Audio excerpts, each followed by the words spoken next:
kita Ibnu Derajat.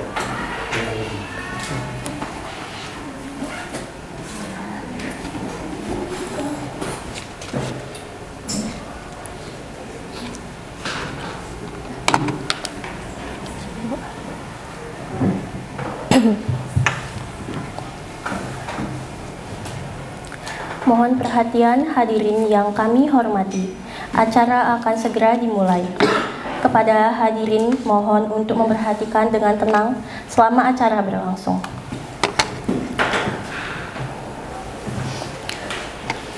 Assalamualaikum warahmatullahi wabarakatuh.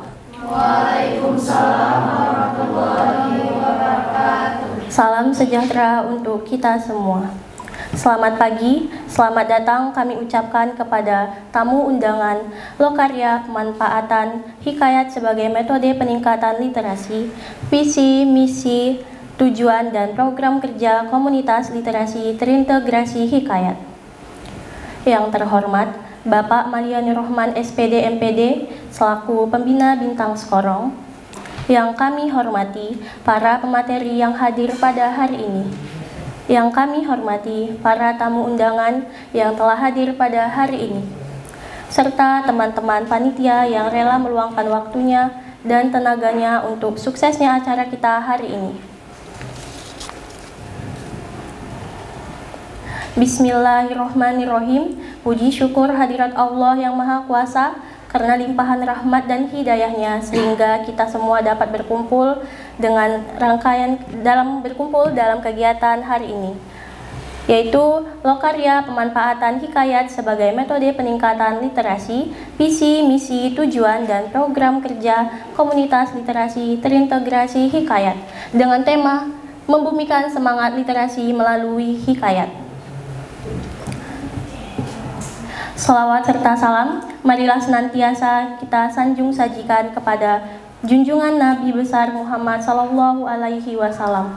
Allahumma shalli ala sayyidina, yang selalu kita tunggu syafaatnya hingga akhir nanti. Perkenalkan, saya Imelja Nurul Ain selaku pembawa acara akan membacakan susunan acara kita pada pagi hari ini. Yang pertama yaitu pembukaan.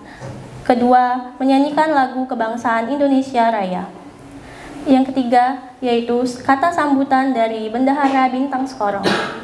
Yang keempat, penyampaian materi yang akan disampaikan oleh pemateri. Selanjutnya, penutup. Memasuki acara yang pertama, yaitu pembukaan.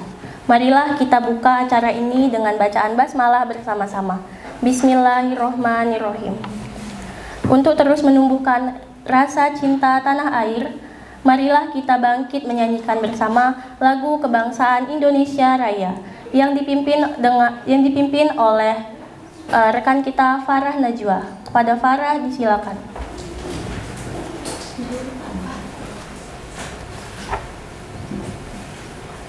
Hadirin dimohon untuk berdiri.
Hadirin silakan duduk kembali.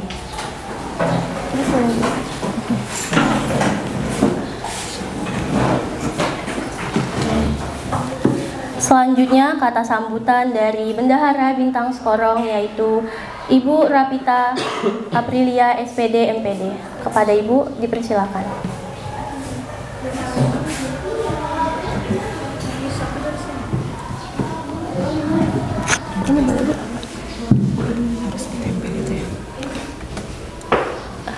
Di sini, Bu. Bismillahirrahmanirrahim. Assalamualaikum warahmatullahi wabarakatuh. Waalaikumsalam warahmatullahi wabarakatuh. Selamat pagi dan salam sejahtera untuk kita semua. Alhamdulillah, segala puji bagi Allah Tuhan seluruh alam, dan salam sejahtera kepada junjungan Nabi besar kita Nabi Muhammad SAW.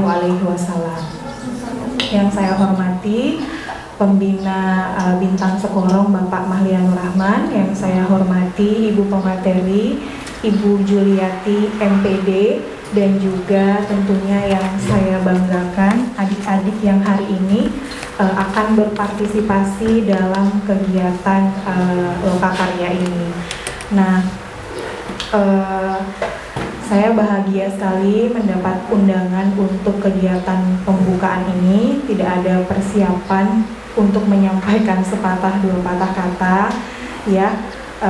Tapi kita berikan apresiasi yang sangat luar biasa untuk Bintang Sekorong, karena dari Bintang Sekorong ini banyak lahir program-program kerja atau program kegiatan yang mendukung visi misi dari pemerintah, ya, terutama di bidang kebudayaan dan pendidikan.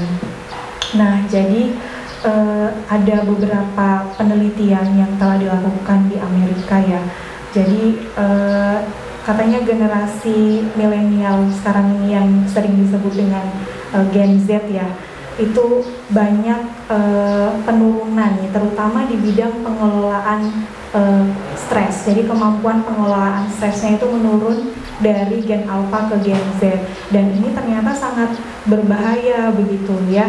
Jadi bisa saja membuat orang depresi dan juga bunuh diri. Nah, hal ini salah satu penyebabnya ternyata karena keterampilan pemecahan masalahnya yang kurang, dan juga disebabkan karena adanya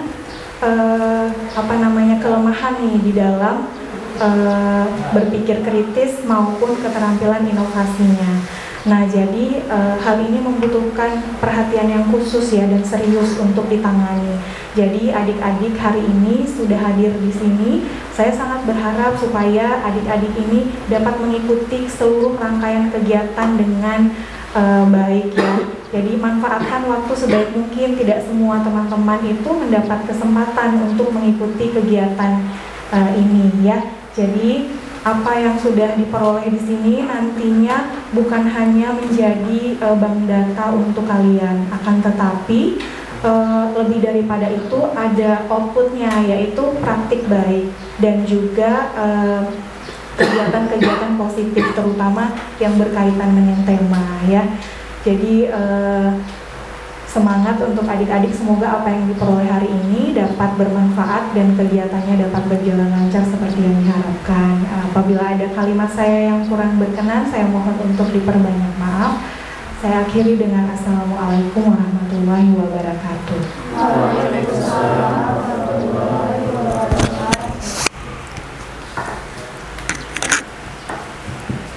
Terima kasih kepada Ibu Rapita Aprilia yang telah menyampaikan kata sambutan. Selanjutnya adalah pembacaan doa yang dibawakan oleh Abangda kita. Kepada Abangda disilakan. Dipakai lah.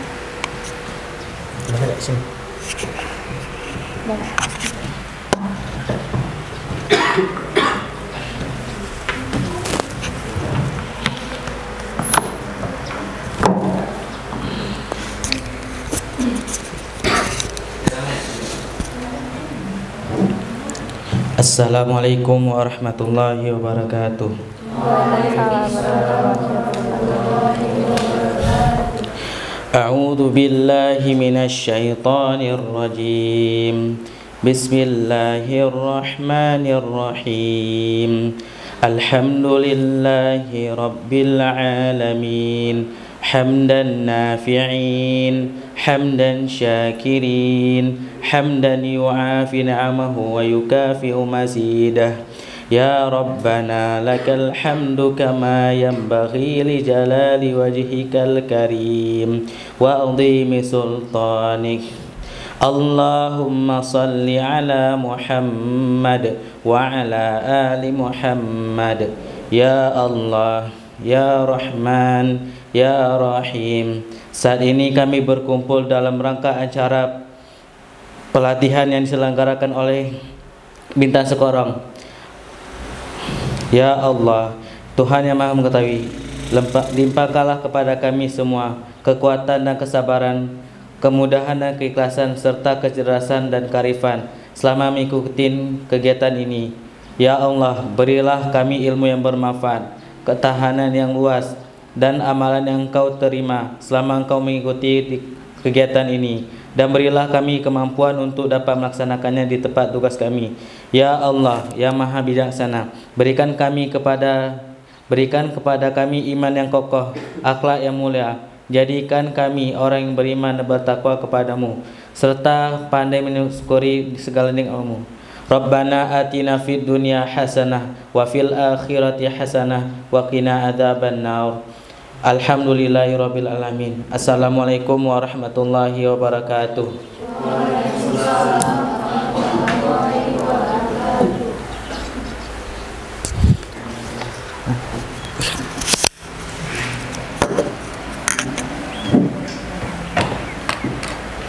Dengan berakhirnya pembacaan doa tadi, maka berakhir pula acara pembukaan kita pada pagi hari ini. Akhir kata, saya Imelja Nurul Ain, mohon maaf jika ada kekurangan selama saya memandu acara ini. Wassalamualaikum warahmatullahi wabarakatuh. Selamat pagi dan sampai jumpa pada kesempatan selanjutnya. Selanjutnya saya serahkan kepada moderator.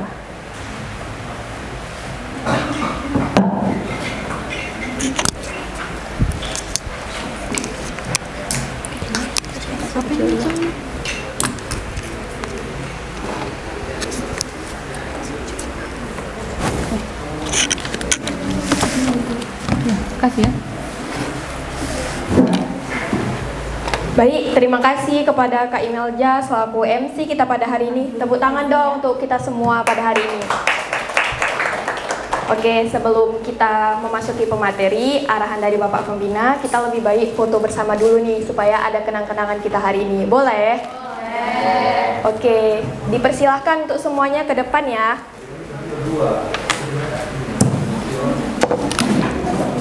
Ya enggak, ini ya, enggak luntur make upnya ya. Ini kita geser kan? Enggak. Oh, geser. Boleh, boleh Bu. Mana? Jah. Mel. Bang, boleh bantu? Angkat geser. Boleh.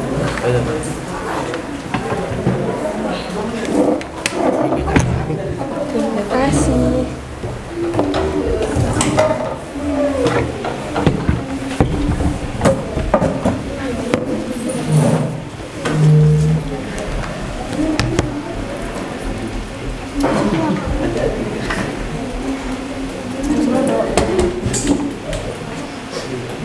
Waduh, sumpah ya. Boleh di depan apa gitu, jongkok sebenarnya. Bisa ke depan enggak ini? Ya, sesuaikan aja. Bob, itu mundurin aja mejanya. Nanti buatin lagi.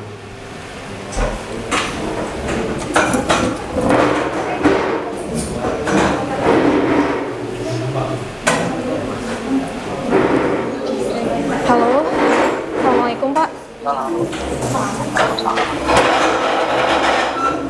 Apa Pak? Tempat acaranya di mana ya? Di laboratorium PGSD Pak. Belum masuk di lantai. Lantai bawah Pak, bentar saya jemput Pak. Ini. Yang paling dia. Email, masuk aja. Situ, foto. Pakai Bu Juli. Soalnya aku mau jumpai bapak ini. Sini. Boleh?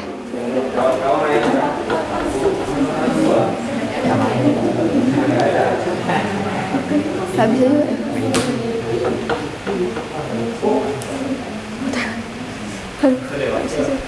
juga. Nggak Apa bisa. kamu ngajak bang biar rame-rame kita? Duduk di sini.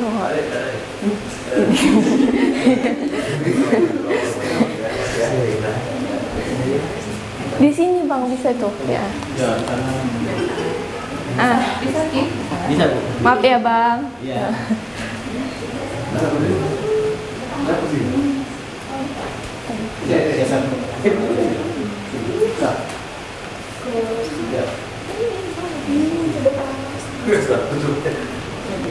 Dari arah masuk ke sebelah mana ini? Masuk sebelah kiri. Sebelah kiri. Dekat musola. Nanti ada kelas terbuka.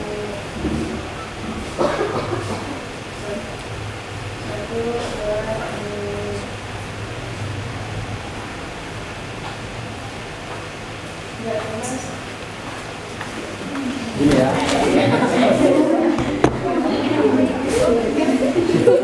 Sumpah nggak mudah.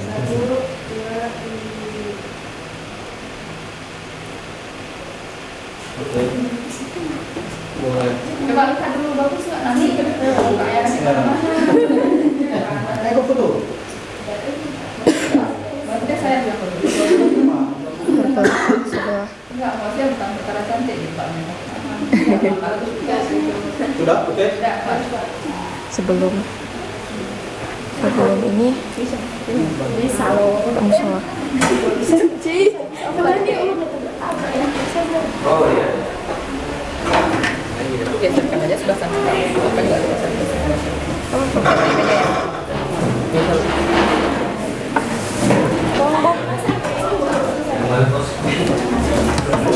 Capeknya. Ada di buku.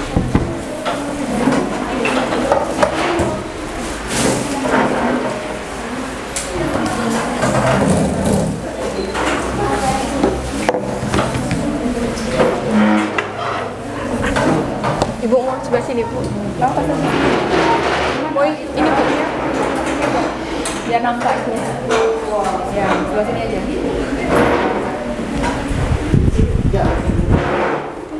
Ki,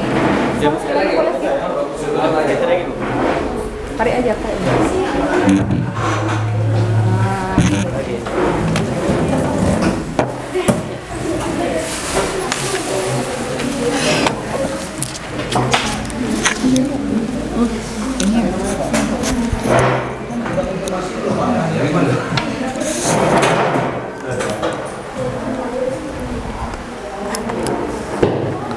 Baik, assalamualaikum warahmatullahi wabarakatuh. Waalaikumsalam warahmatullahi wabarakatuh. Kenapa nih kurang semangat? Padahal masih pagi. Udah makan? Belum. Kenapa belum makan? Di jamak? Sama siang? sepertinya ya di jamak. Oke, karena belum semangat, saya boleh ulang assalamualaikumnya, salamnya? Boleh. Tapi pakai pantun, boleh? Boleh. Teman-teman semua harus jawab pantunnya dengan cakep, boleh? Boleh. Oke, pergi ke pasar membeli obat. Cakep. Singgah sebentar di rumah Kak Anya. Cakep. Yang menjawab salam saya dengan semangat. Saya doakan deh lancar rezekinya, amin. Assalamualaikum warahmatullahi wabarakatuh. Waalaikumsalam warahmatullahi wabarakatuh. Selamat pagi, salam sejahtera untuk kita semua. Masih semangat kan? Masih. Sabar nggak nunggu pematerinya? Sabar. Oke, senang sekali saya Herunida Boru Simamora selaku moderator yang akan memandu sesi pemberian materi. Teman-teman semua, karena nggak ada bapak ibu, kirain ada bapak ibunya, ternyata belum datang bapak ibunya. Jadi teman-teman semua, seperti kita ketahui bahwa hari ini kita akan membahas mengenai lokakarya, pemanfaatan hikayat sebagai metode peningkatan literasi, visi, misi, tujuan, dan program kerja komunitas literasi terintegrasi hikayat. Dengan tema membumikan semangat literasi melalui hikayat. Boleh saya cek sound dulu sebelum masuk ke materi? Boleh. Kalau saya bilang menyala bintang sekarangku, teman-teman jawab menyala gitu. Menyala gitu. Bisa? Bisa. Harus berdiri, berdiri.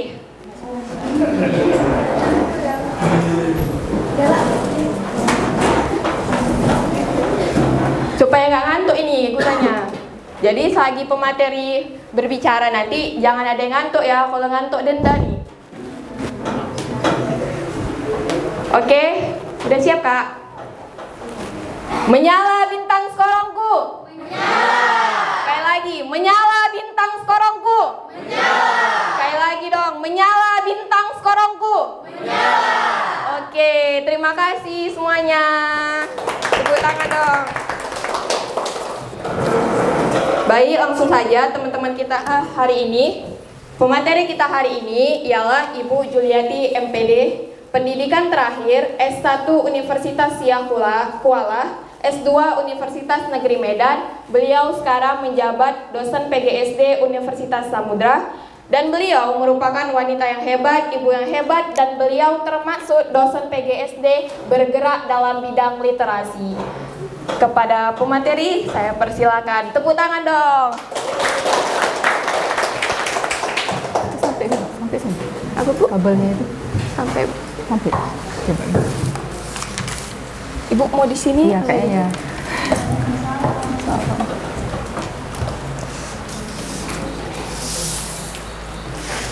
Kita ganti posisi aja ya. Ini Bu.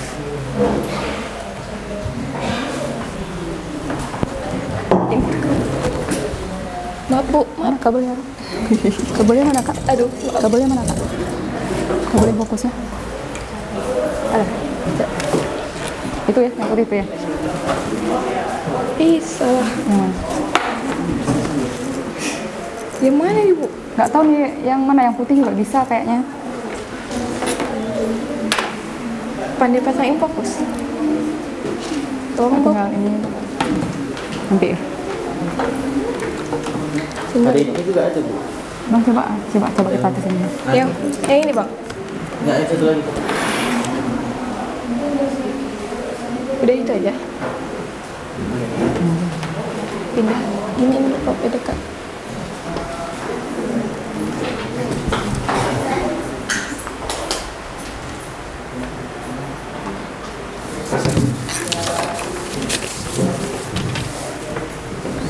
Semoga nggak ini ya, nggak apa namanya, nggak kayak tahun lalu nggak bisa apa suara. Itu fokus ya. Fokus. Nggak apa, siap-siap aja lah. Iya Bu.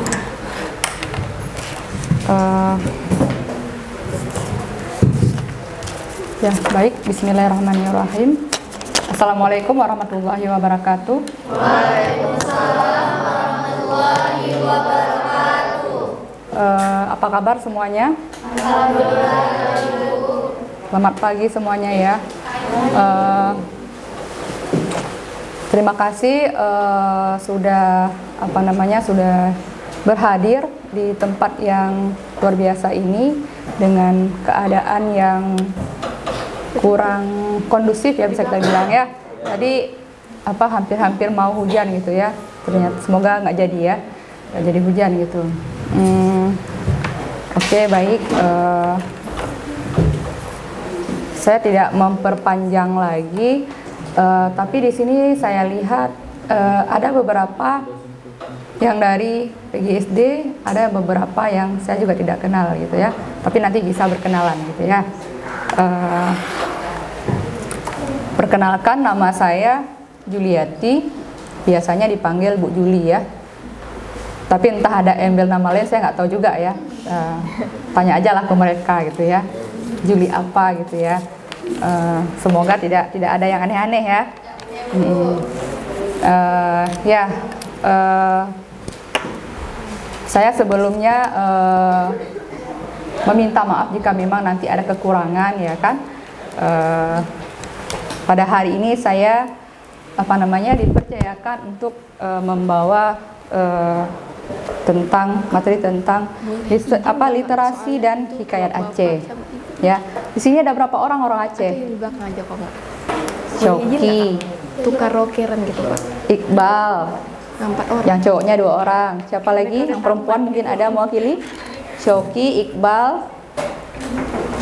Ada lagi? Tidak ada. Nggak, Pak, arahan kan, Pak. Bisa di sini. Kasih ya, Kak. Suruh Bapak, tolong Bapak. Kayunya nggak ada? Bapak, Kayunya nggak ada. Apa gitu yang bisa dipukul apa aja boleh? tolong Kak. Shoki, Iqbal, terus siapa lagi yang orang Aceh? Piki, naik, Kak Piki. Oh ya, siapa namanya? Naik. Arif, ya Arif. Hai Arif, salam kenal. Ini Lia, Zia. Ya Zia, berarti ada perwakilan 1 orang perempuan ya. 1 orang cuman kan perempuannya? Oh, ya. Kamu dari mana? Kak, nanti kami Oh, Ibu Cherry. Oke, kamu siapa namanya? Nadia. Aceh mana? tolong. Oh, awak Pidi ya. Oke. Lo awak Birun. Ya, perkenalkan saya orang Birun ya. Jadi kalau misalnya ada yang hal-hal yang agak-agak mohon dimaklumi ya. Tapi nggak agak-agak aneh sih gitu. Ya, jadi pagi ini kita bercerita tentang literasi dan hikayat Aceh. Kita bilang aja bercerita lah ya, karena hikayat ini juga merupakan kisah ya. Ada kisah-kisah pada zaman dahulu ya, kisahnya beragam gitu ya. Nah, selanjutnya saya terlebih dahulu bertanya dulu sama kalian ya, supaya biar ada komunikasi lah antara kita gitu ya. Sebelumnya kalian pernah kan mendengar literasi dan hikayat Aceh ini? Literasi pernah mendengar? Pernah ya. Sekarang lagi booming-boomingnya ya tentang literasi ya. Bu Rapita juga tadi sudah pernah sedikit membahas juga tentang literasi ini. Nah, sedangkan hikayat Aceh ini pernah mendengar? Hikayat aja lah. Hikayat. Pernah mendengar hikayat? Pernah. Si Iqbal yang menjawab pernah. Berarti si Iqbal aja yang tahu. Sedangkan yang lain bagaimana? Ada pernah mendengar hikayat? Sepertinya ini kan hikayat ini kita sudah mempelajari dari sejak usia SD. Ya. Atau kita bilanglah SMP. Pernah? Pernah. Di mana kalian dapatkan hikayat ini? Dalam apa dia muncul? Ayo. Hah? Di dalam apa dia muncul hikayat ini? Dia bagian dari apa? Hah? Hikayat ini bagian dari apa? Kak, ditaruh di bawah aja Kak, nanti saya mau duduk Pak ya. Hikayat ini bagian dari? Iya, hikayat ini bagian daripada sastra. Jadi ini merupakan, kita tarik lagi garisnya, ada sastra terbagi 2, sastra lama dan sastra modern ya kan. Ini termasuk bagian daripada sastra lama, seperti itu. Nah, sastra yang yang identik sekali, yang umum sekali orang ketahui, literasi itu apa?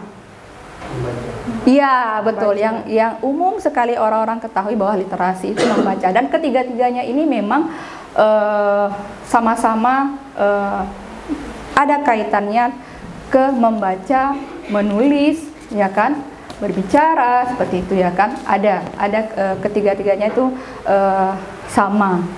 Kesimpulannya ke situ juga, walaupun ya penjelasannya berbeda-beda, tapi intinya ke situ. Ya. Nah, yang kita ketahui, literasi itu sangatlah penting ya, sangatlah penting literasi itu. Apalagi ketika kita melihat lagi sejarah di kurikulum, 2 kali ganti kurikulum, termasuk kurikulum yang terakhir ini. Di situ jelas-jelas pemerintah mengarah untuk ke literasi. Ya nggak? Apa saya yang salah gitu? Iya, betul ya kan? Waktu K13 dia juga menggalakkan literasi sampai setiap sekolah itu di dalam kelasnya itu ada pojok baca. Iya kan? Sebelum memulai pembelajaran, anak-anak disuruh membaca dulu. Iya. Iya. Nah, di kurikulum sekarang juga seperti itu kan?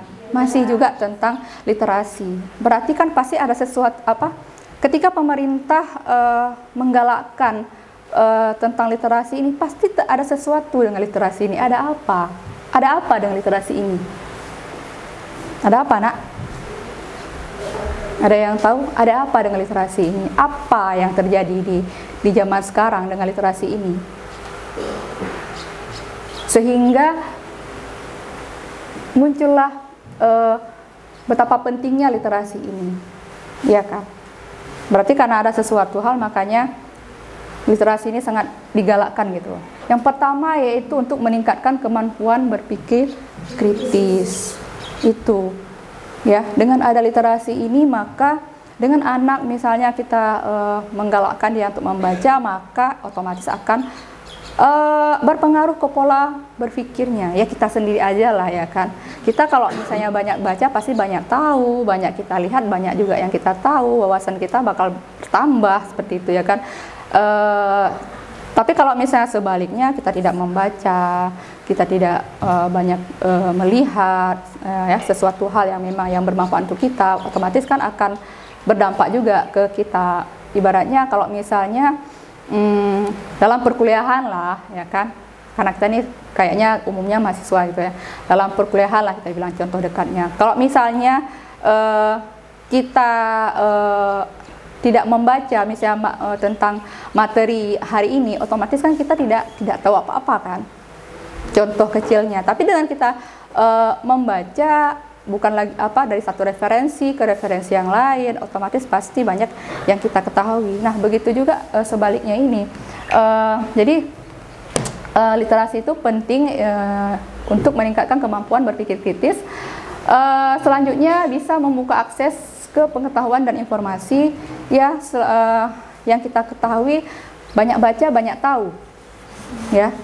Jadi ibaratnya dikatakan dalam agama pun juga begitu kan, disuruh baca ya kan, ya Iqra ya. Jadi saya agak takut juga bahasa agama karena ada orang chat kalah, nanti dia kan lebih paham ini ya, saya masih dangkal sekali gitu ya. Terus dibilang lagi kalau misalnya ini buku itu adalah jendela dunia, ya seperti itu ya. Jadi walaupun kita nggak ke luar negeri, kita tahu luar negeri itu seperti apa ya, lewat apa, lewat buku ya kan. Sekarang lebih canggih lagi lewat tontonan ya kan. Sekarang lagi menggalak-galakkan visit ya, seperti itu ya. Sama juga halnya kayak kita orang Aceh, tapi kita nggak pernah ke Aceh Selatan misalnya, kita nggak pernah ke Aceh Singkil, tapi kita bisa tahu di Aceh sana misalnya banyak tempat-tempat wisatanya seperti itu ya kan. Taunya dari mana? Oh kalau sekarang mungkin TikTok ya, lebih cepat gitu ya kan. Itu kan termasuk juga bagian daripada literasi digital juga kan, bisa juga. Atau misalnya kalau memang kalau zaman dulu koran, buku seperti itu ya kan. Apalagi majalah. Majalah lagi seperti itu. Nah di sini juga literasi ini bisa meningkatkan partisipasi dalam masyarakat, politik dan ekonomi. Jadi bisa merambah dia sampai ke kaum masyarakat, politik dan ekonomi. Ya dengan oke, makasih. Jadi luar biasa ya literasi ini ya, sampai bisa merambah ke politik dan ekonomi ya. Saking sebegitu pentingnya karena memang dia merambah kemana-mana literasi ini ya kan. Nah di sini juga bisa memperkuat pendidikan dan pengembangan pribadi. Iya, apalagi untuk dunia pendidikan. Ya, dunia pendidikan lah ibaratnya cikal bakal kita memperkenalkan literasi itu kan memang di dunia pendidikan ya. Ya nggak sih? Atau memang ada pendapat lain dari kalian? Ada tempat-tempat lain yang bisa kita memperkenalkan literasi selain di tempat pendidikan gitu? Kita bilang aja ya, umumnya memang digalakkan literasi ini di sekolah-sekolah gitu ya, di dunia pendidikan seperti itu. Jadi apa namanya? Ini beberapa poin yang saya sampaikan mengenai pentingnya literasi ini. Kalau menurut kalian pribadi, mungkin kan kalian juga punya ini sendiri kan. Kalau kalian pribadi bagaimana? Seberapa pentingnya literasi ini? Ada nggak yang kalian rasakan gitu? Ya jawabannya memang penting. Apa? Sepenting apa? Apa efeknya gitu? Ada? Iya. Karena Bu, dengan adanya literasi tuh kita lebih tahu menambah wawasan gitu. Ada mie lagi. Ilmu pun kita lebih banyak dapat kayak gitu dengan adanya literasi. Ya, berarti dengan ada literasi ini banyak hal yang bisa kita ketahui ya. Nah, di sini juga ada manfaat literasi. Yang pertama dia bisa manfaat pribadi, ya kan? Ini apa kelanjutan dari sana juga ya kan? Tadi kan juga ada masyarakat, sosial dan ekonomi ya kan? Ini di apa saya jelaskan secara lebih ini mendetail. Di sini ada 3. Yang pertama yang untuk pribadi ini bisa meningkatkan kemampuan komunikasi. Ya, dengan kita banyak berliterasi atau misalnya dengan banyak kita membaca misalnya, otomatis itu pasti akan berdampak ke komunikasi kita ya, tutur kata kita itu mempengaruhi gitu ya. Karena kenapa? Dia akan beda rasanya orang yang, misalnya ginilah kita bandingkan ya, orang yang segi pendidikan mempengaruhi nggak sih komunikasi?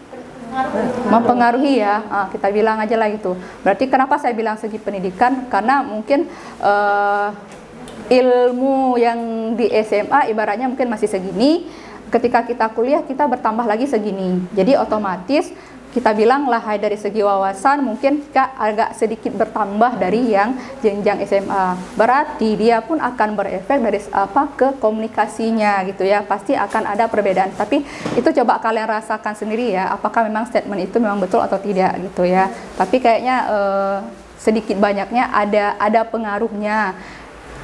Yang ibaratnya kita kaum akademisi dengan kaum yang biasa-biasa saja gitu, seperti itu ya. Jadi di sini juga dapat meningkatkan kepercayaan diri dan kemampuan mengatasi masalah.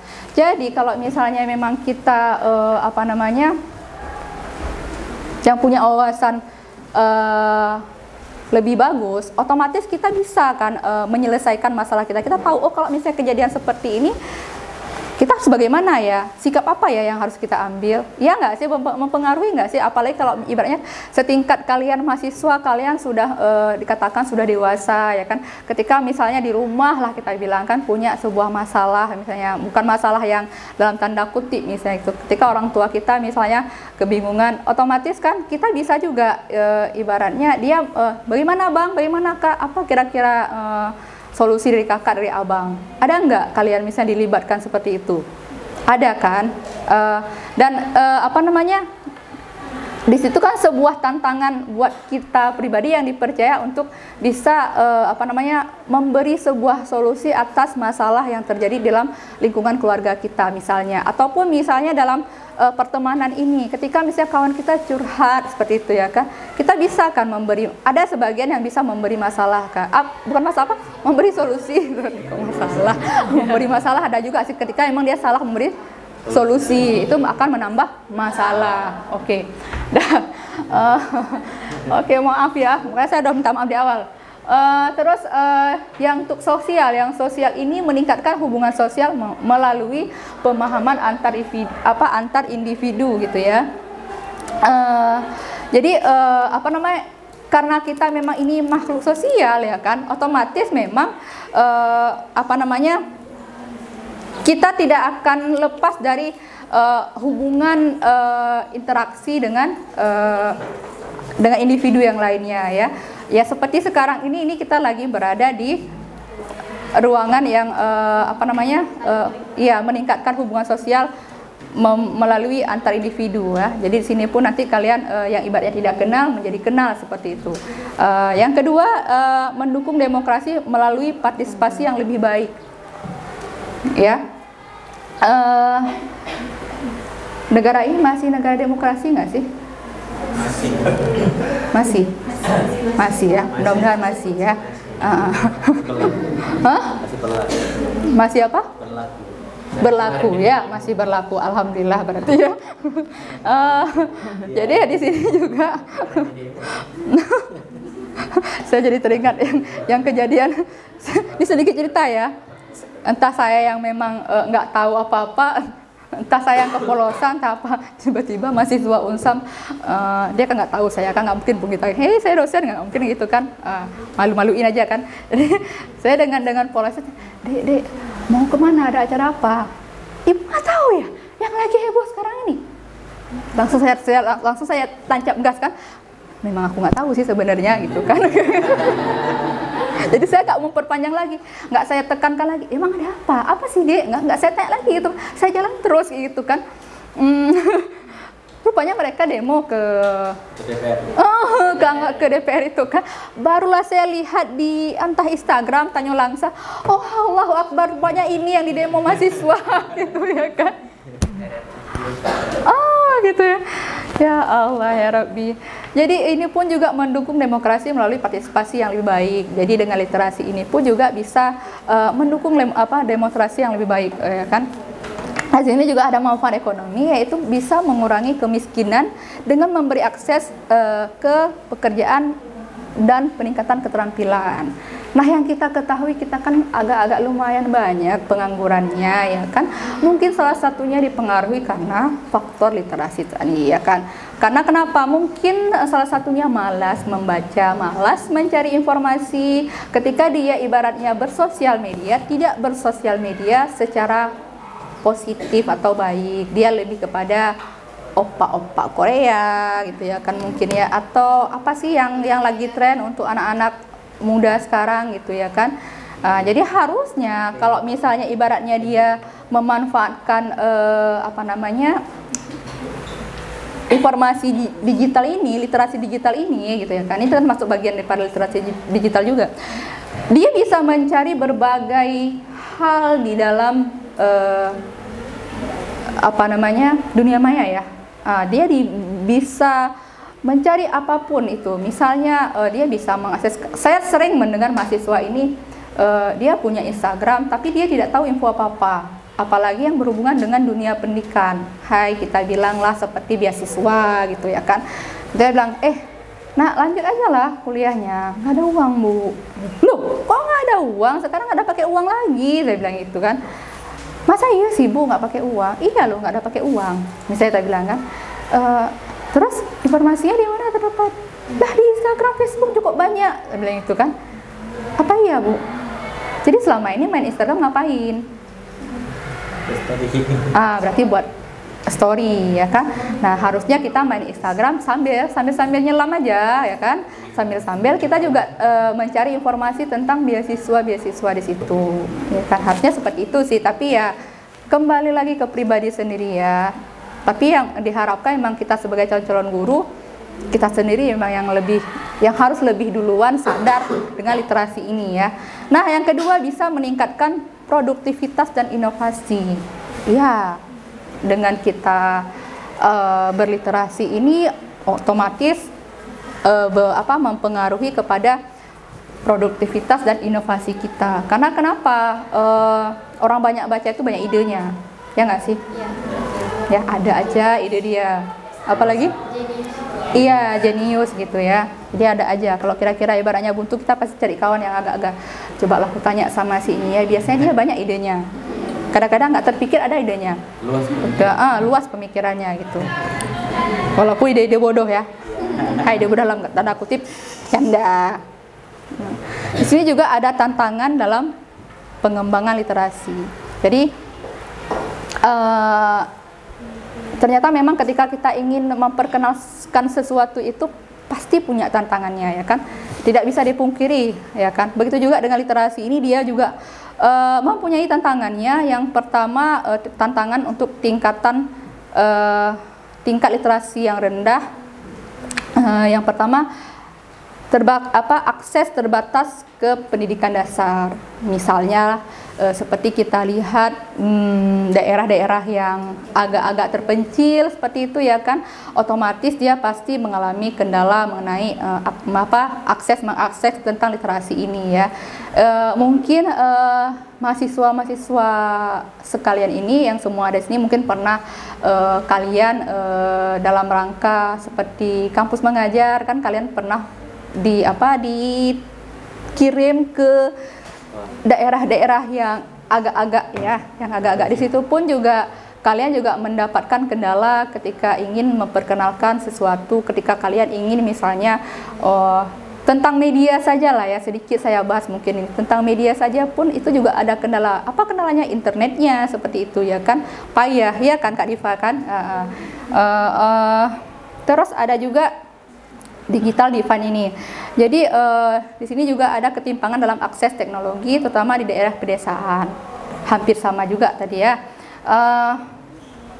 Memang dia ada tantangan tersendiri ya dalam kita menggalakkan literasi ini gitu ya kan. Pun misalnya gini Bun ya, kadang-kadang tidak hanya pun di daerah pedesaan, kita tingkat mati lampu aja udah keteteran ya, kesusahan gitu ya. Yang kadang-kadang Telkomsel ngambek ya kan, yang XL pun juga ikut ngambek, Tri juga ikut ngambek, dah lah ya kan. Akhirnya kita pun moodnya nggak bagus gara-gara semuanya ngambek gitu. Nah itu juga suatu masalah juga akan buat kita ya kan.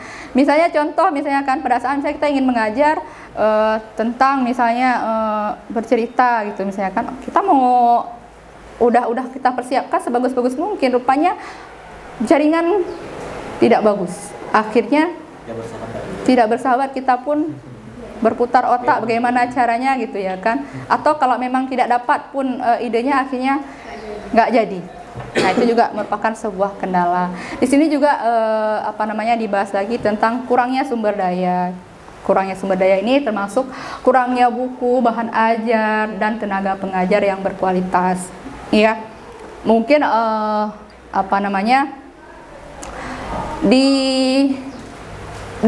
di kota-kota mungkin saya rasa udah berjalan dengan cukup baik ya. Mungkin di beberapa tempat di daerah-daerah saja yang agak mengalami kekurangan sumber daya alam. Mungkin pun kalau misalnya mereka kan kita bilang kan bisa diakses ya, kembali ke yang awal tadi ya. Tapi susah jaringannya yang susah ketika memang bahannya banyak di internet tapi jaringannya yang bermasalah. Nah itu juga sebuah kendala juga bagi orang-orang yang ada di daerah sana seperti itu ya. Mungkin kita bilang di Aceh enggak, daerah Papua kan kita nggak tahu seperti apa keadaannya dan ya kan, atau mengenai bahan ajar dan tenaga pengajar. Karena kalau tenaga pengajar bahan ajar juga sama juga halnya seperti buku tadi, dan tenaga pengajar juga sama, tenaga pengajar banyak. Tapi apa?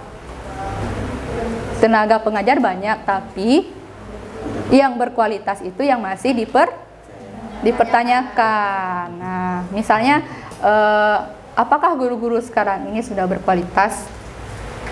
Ya, coba introspeksi diri gitu ya, coba lihat bagaimana gitu. Nah seperti itu, kita pun nggak bisa juga ngejudge, nanti kita pun juga belum tentu yang kita pun juga belum tentu baik, tapi kita belajar untuk mengarah untuk yang baik seperti itu. Nah di sini juga ada cara untuk meningkatkan literasi. Caranya seperti apa? Yang pertama, peningkatan akses pendidikan, menyediakan pendidikan dasar gratis dan berkualitas untuk semua orang. Iya, memang sekarang ini kan pendidikan sudah gratis ya. Sudah tidak ada lagi ibaratnya orang yang kesusahan untuk masuk SD seperti itu ya kan. Enggak ada lagi mereka yang kesusahan harus beli buku, harus beli LKS atau bla bla bla yang lainnya lah yang menyangkut dengan proses pembelajaran mereka. Mereka tidak perlu lagi membeli, malah mereka dikasih uang jajan, iya kan? Jadi orang-orang yang memang yang kurang mampu mereka dapat bantuan gitu. Nah di sini juga mendorong budaya membaca, mendorong budaya membaca, yaitu kampanye membaca di masyarakat dan sekolah. Jadi dengan ada literasi ini pun kita tidak hanya menggalakkan di sekolah saja, tapi kita bisa juga ke masyarakat. Tujuannya untuk apa? Tujuannya juga akan nanti berdampak ke pendidikan tadi ya kan, ke sekolah juga nanti ujung-ujungnya gitu. Kita ingin mengkampanyekan ini supaya orang tua ini punya kesadaran untuk mengajak anak mereka atau mengajari anak mereka untuk sadar akan literasi ini. Ya, kan pernah kita dengar, hai kalung bangai, anak be bangai. Kalau bahasa Aceh ya. Tapi kalau bahasa Indonesia, udah aku yang bodoh, anak aku jangan bodoh, kan gitu, ya kan. Terus lanjut lagi yang ibaratnya yang mama kita mungkin punya sedikit pendidikan yang lumayan bagus. Dia pun mengatakan, ya jangan aku udah tamat S1, anakku juga S1, maunya anakku sampai S4, kan seperti itu. Lebih tinggi lagi, pasti seperti itu keinginan orang tua. SD, SMP, SMA ya juga sih. Ya kan? Jadi pasti seperti itu kan keinginannya kan, atau paling tidak ya setara lah mamanya S1, anaknya juga S1. Tapi kalau lebih bagusnya lagi sampai SS, sampai habis S gitu ya. Jangan sampai S gila aja gitu ya. Jadi seperti itu, ada peningkatan gitu ya. Terus penyediaan perpustakaan dan bahan bacaan yang terjangkau. Ya.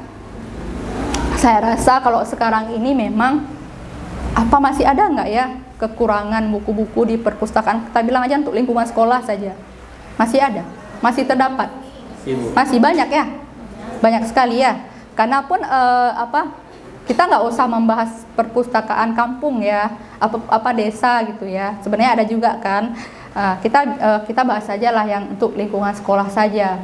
Berarti di lingkungan sekolah pun masih terdapat kekurangan buku-buku baca ya. Nah ini pun juga menjadi PR juga gitu. Nah di sini juga ada pemanfaatan teknologi, yaitu pengembangan aplikasi dan platform digital yang mendukung pembelajaran dan penggunaan media sosial sebagai sarana edukasi. Nah sekarang lebih canggih lagi ya. Saya yang ibaratnya berada pada era tahun di bawah 90-an gitu ya kan. Terus terang saya bilang, sering saya bilang ke mahasiswa, saya termasuk mahasiswa yang gaptek pada waktu itu. Saya jujur aja ya, saya termasuk mahasiswa yang gaptek pada waktu itu. Ketika saya melihat kalian sekarang ini, kalian tuh luar biasa. Saya bilang itu kalian luar biasa, hebat. Saya bilang itu. Zaman saya, ketika misalnya mau ngerjain apa-apa, pergi ke warnet, pergi ke rental. Kalau bahasa kami ya, tahun-tahun kami itu tempat yang ada komputer itu rental kami bilang. Rental warnet. Kalau saya rental mobil gitu ya kan. Ke warnet seperti itu. Jadi memang udah di depan kampus PISD Lampu Nurut itu, memang di depannya itu memang udah ada memang kios-kios yang memang kami nanti bisa nyebrang ini kan tugas ya kan, buatkan tugas di situ. Atau kalau memang ada yang jalur cepat, bang buatkan tugas bentar banyak, besok diambil. Makanya rupanya sejarah itu dari saya sampai anak-anak saya pun juga masih seperti itu. Nah itu saya yang kadang-kadang tercengang-cengang, masih ada? Masih. Oh, saya kira skripsi aja yang masih eksis sampai saat ini. Di tempat-tempat sama orang. Itu dari zaman saya udah ada model-model begitu. Tapi kalau misalnya yang ibaratnya tugas makalah dibuatin orang, saya nggak nyangka kalau misalnya di zaman sekarang ini masih ada gitu. Kalau di zaman saya yang kita bilang saya akui lah, mungkin ibu kali yang gaptek gitu ya, kita akui lah saya yang gaptek gitu ya kan, itu masih model-model seperti itu. Dan masih terbatas juga kan, laptop kami belum ada ya. Iya belum ada laptop. Kalau ada laptop pasti itu anak-anak orang kaya. Apalagi kalau sekarang yang Apple itu nah itu lebih lagi ya kan. HP aja orang pakai 3360. Tahu kalian? Kan ketawa dibilang 3360. Pokoknya masih HP titut gitulah ya kan. Makanya saya bilang saya termasuk kaum yang berada pada era gaptek itu. Tapi ya seiring perkembangannya zaman ya kita harus mengikuti kan. Harus bertransformasi dengan keadaan sekarang ini. Nggak mungkin kita dengan keadaan yang gitu-gitu aja, ya kan? Dan saya berpikir lagi, ke depan akan secanggih apa lagi ya? Setingkat kalian aja ini, dan saya Ibrahim masih hidup, alhamdulillah. Saya melihat perkembangannya kadang-kadang tercengang, jauh sekali dengan waktu zaman aku kuliah. Jauh sekali anak mahasiswa sekarang bisa kemana-mana gitu, bisa jalan-jalan sambil belajar. Diriku dulu nggak kayak gini gitu ya, karena luar biasa kalian. Mungkin ke depan kalian pun juga lebih ini lagi, lebih hebat lagi ilmu kalian seperti itu. Mudah-mudahan saya sanggup mengimbangi gitu ya. Nah, oke, udah tadi ya. Nah, di sini kita sedikit menyinggung peran literasi di era digital. Jadi pentingnya keterampilan digital dalam dunia yang semakin terhubung ini. Ya kan, memang luar biasa memang pengaruh digital ini ya. Makanya kalau misalnya dibilang alasan nggak tahu apa-apa tidak mungkin, karena kenapa? Dia mengaksesnya sekarang nggak perlu lagi kita datang ke perpustakaan, merencanakan dulu ya. Kalau dulu zamannya harus rencana dulu, kita ke perpustakaan dulu gitu. Mau baca ini, mau cari tugas ini, itu bla bla bla lah. Walaupun sampai sana cuma foto. Oke? Nah, penting foto, habis itu cari satu referensi udah cukup. Padahal buku cukup banyak yang bisa ibaratnya kita jadikan referensi, tapi yang kita ini udah satu referensi udah cukup lah. Yang penting udah ada menyangkut gitu. Nah, kalau sekarang nggak ada alasan, karena kenapa? Sambil tidur kita bisa mengakses kemana aja, ya kan? Jadi apa alasan kita? Mau kita bilang, Bu, nggak ada kuota, wifi, seperti itu ya kan? Masih ada wifi. Nah, jadi tidak ada alasan gitu untuk bisa berselancar di dunia maya itu. Nah, di sini juga literasi membantu masyarakat memanfaatkan informasi yang luas di internet secara kritis dan efektif. Jadi di sini karena memang literasi digital ini tidak diperuntukkan untuk kalangan khusus, semua kalangan bisa mengakses. Mungkin kalau dulu kita bilang kalau perpustakaan itu mungkin ya menurut saya ya identik dengan orang-orang yang yang berhubungan dengan dunia pendidikan. Ya, kita bilang lah seperti kita mahasiswa, ya kan? Ada tugas, pergi kita ke ke perpustakaan. Nah, coba tanya, ada nggak orang-orang biasa yang memang pergi ke perpustakaan hanya untuk khusus untuk membaca? Jarang sekali saya rasa. Boleh nanti didata gitu, ambil penelitian tentang itu, boleh kalian lihat berapa persentase gitu keinginan masyarakat biasa yang membaca. Ya. Tapi kalau misalnya kalian mungkin untuk mencari tahu yang mengenai literasi digital ini, saya rasa semua kaum pun nggak hanya orang bidang akademisi, semuanya bebas untuk mengakses tentang literasi digital ini, ya kan? Apapun, mau itu berita, ya, mau itu tentang bacaan, mau itu tentang apa sih? Sekarang misalnya berita-berita yang lagi hit, perfilman, acara-acara yang yang luar biasa misalnya, ya kan, apakah pokoknya yang hal-hal yang berbau seperti itu. Di sini di sini kita masuk kepada literasi di Aceh. Nah, literasi itu pun juga bukan hanya untuk kaum-kaum tertentu. Itu literasi itu sifatnya umum ya. Semua orang pun berhak, berhak ya juga, semua orang pun juga bisa berliterasi, ya. Jadi tidak ada batasan untuk kita berliterasi ini. Nah, di sini kita kaitkan sedikit bahwa literasi ini udah ada. Oh, mungkin gini, mungkin Bu tidak terpapar secara simbolis seperti itu. Iya kan, kalau sekarang kan sudah secara simbolis dibuat dalam kalau kita yang orang-orang akademisi kurikulum udah jelas di situ terpampang bahwa kita disuruh untuk menggalakkan tentang literasi ini. Sedangkan yang pada kurikulum sebelumnya tidak tertera secara gamblang seperti itu. Jadi kalau ini memang literasi ini berada pada abad ke-16 hingga ke-17. 2 abad. Ya, abad-abad selebihnya berarti udah kemana dia? Ya, tenggelamkah dia? Sudah tenggelam mungkin ya. Jadi di sini saya tidak menceritakan panjang lebar tentang sejarah ini, tapi intinya literasi di Aceh ini berada pada Kesultanan Aceh Darussalam, yaitu abad 16 dan 17. Ya, di dalam sejarah ini juga pada zaman itu literasinya itu termasuk yaitu seperti apa namanya, sebuah tradisi lisan dan tulisan yang berkembang melalui karya sastra seperti hikayat dan naskah-naskah Islam. Nah, apa namanya, ada juga yang disebut lagi kalau dalam bahasa Aceh Sumapa. Ya, kalau memang kalian ada pernah baca-baca, ada lagi Sumapa. Pernah dengar Sumapa? Tidak pernah juga ya.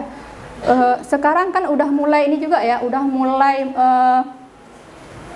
pada saat orang-orang pesta, pernah lihat pesta-pesta orang Aceh? Jadi itu juga bagian daripada apa namanya, tradisi lisan ini. Ya, di sini juga hikayat dipengaruhi oleh sastra Melayu klasik dan budaya Islam. Ya, karena memang pada zaman dahulu kan lebih dikenal memang kita ini memang rumpun Melayu, ya kan? Rumpun Melayu kita. Termasuk kalau misalnya Aceh ini ada beberapa kepanjangan dari setiap huruf tersebut, ya kan? Nah, karena memang Aceh ini terkenal dengan kekentalan agamanya, jadi memang apa namanya, orang-orang Aceh ini sering mengkaitkan hikayat ini dengan hal-hal yang berhubungan dengan ajaran Islam. Ya, nah di sini juga ada perkembangan literasi di era modern. Nah, perkembangannya itu yang pertama upaya pelestarian naskah-naskah kuno. Yang kedua, pengaruh teknologi dalam penyebaran literasi. Nah, sekarang kita lihat mengenai hikayat-hikayat ini, sudah ada tempat yang menampungnya gitu. Sudah ada kaum-kaum yang memang atau komunitas-komunitas yang apa namanya, yang menjaga kebudayaan, salah satu kebudayaan yang di Aceh ini yang mengenai hikayat-hikayat ini. Jadi dia udah ada komunitas-komunitasnya. Mungkin di zaman dahulu berbeda dengan sekarang, otomatis pastilah beda ya kan, antara dulu dengan sekarang ya kan. Kalau sekarang kan udah lebih banyak komunitasnya dia yang bergelut tentang hikayat-hikayat Aceh ini. Dan sekarang pun juga yang kita lihat sudah mulai tahulah anak-anak muda sekarang tentang hikayat ini ya. Bukan sesuatu hal yang ibaratnya itu kan itu kan kesukaan nenek-nenek atau itu kan kesukaan bapak-bapak, itu kan kesukaan zaman-zaman nenek aku gitu. Enggak seperti itu kalau sekarang ini. Jadi anak-anak muda pun juga udah tahu gitu. Karena mungkin pun juga karena pengaruh literasi digital tadi ya. Jadi kita bisa baca-baca di internet seperti itu tentang hikayat-hikayat ini, dan Instagram pun juga udah ada komunitasnya juga, dan di sosial media yang lainnya.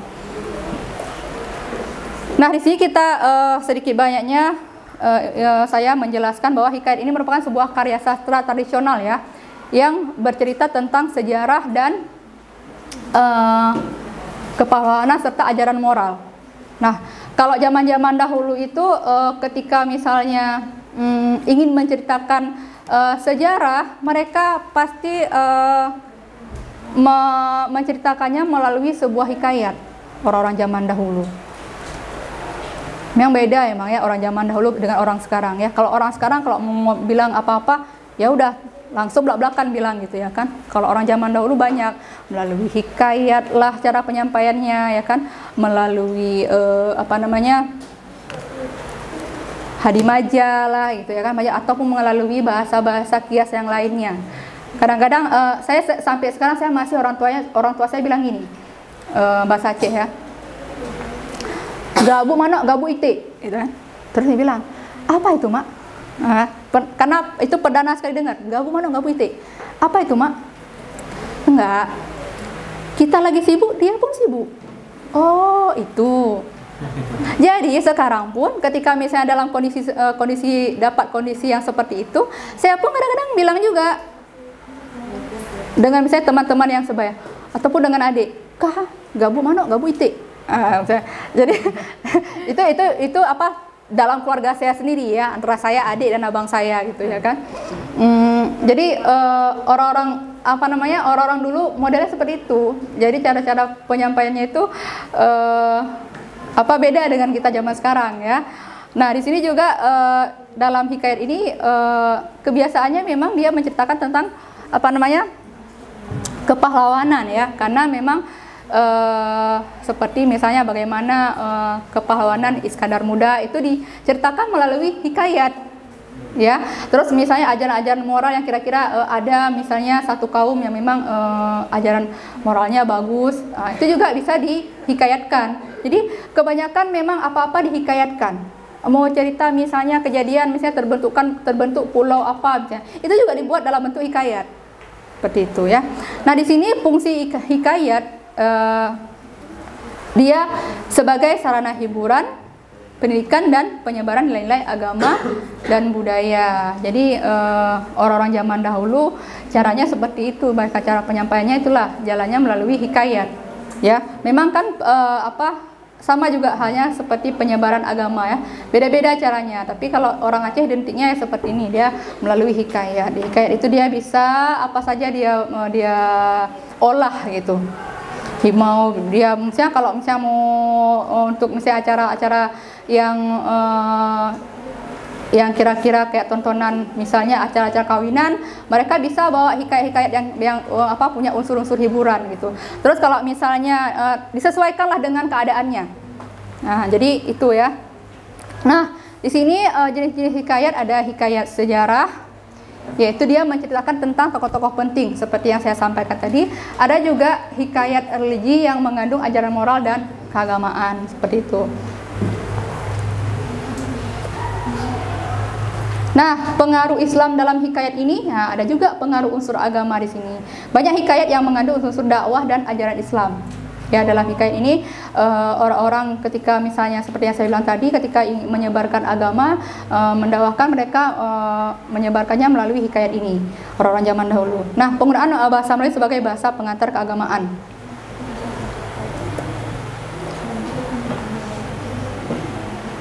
Ini sedikit cerita tentang hikayat ini ya. Nah, bismillahirrahmanirrahim, semoga bisa.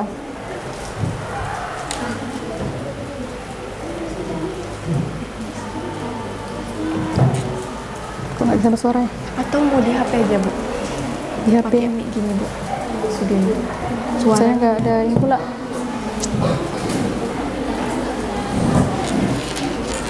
Inilah kendalanya.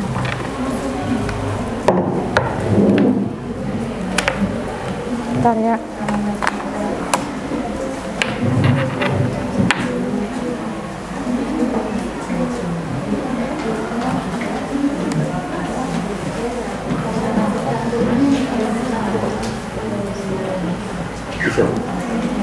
Itulah saya bermasalah ini. Coba tes lagi. Ini saya rasa perbesarkan. Bentar.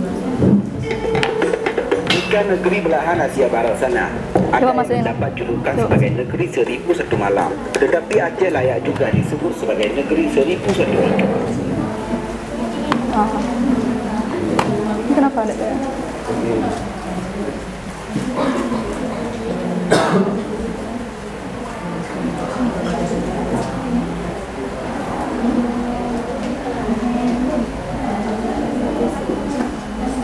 Enggak ya? Kak, panas sekali loh Kak, serius.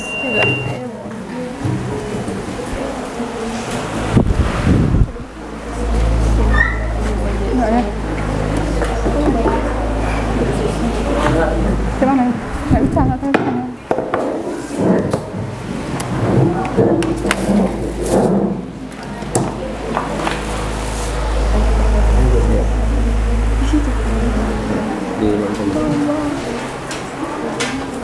Yang mana? Coba lah.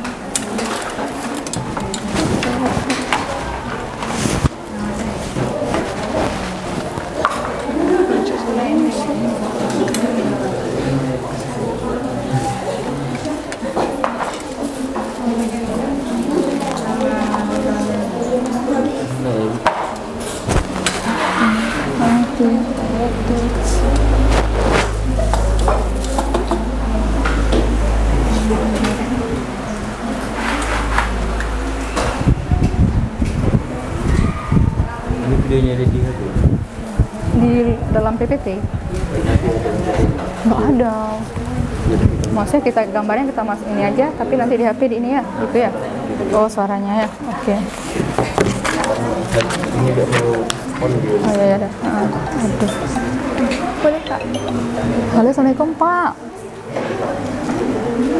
Halo Pak.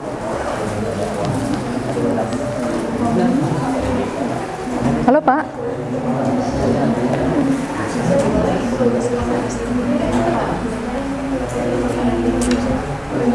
Saya nggak tahu, nggak tepat pula nanti kalau misalnya di HP ini.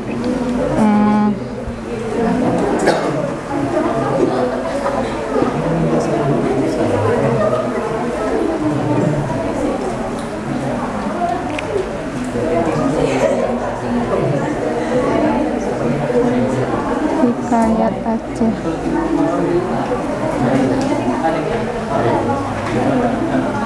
Nggak dapat yang pas kayak gitu Jason, tadi mana pun itu. Linknya nggak ada kemarin. Ini masuk ke video. Nggak ada link.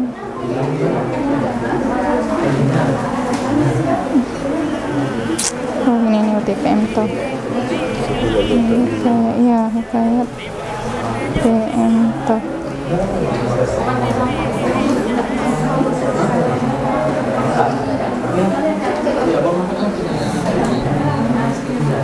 Ini. Saya coba kirim video kecil sambil ke videonya. Enggak, masalahnya ini kan yang hikayatnya nggak tahu di mana.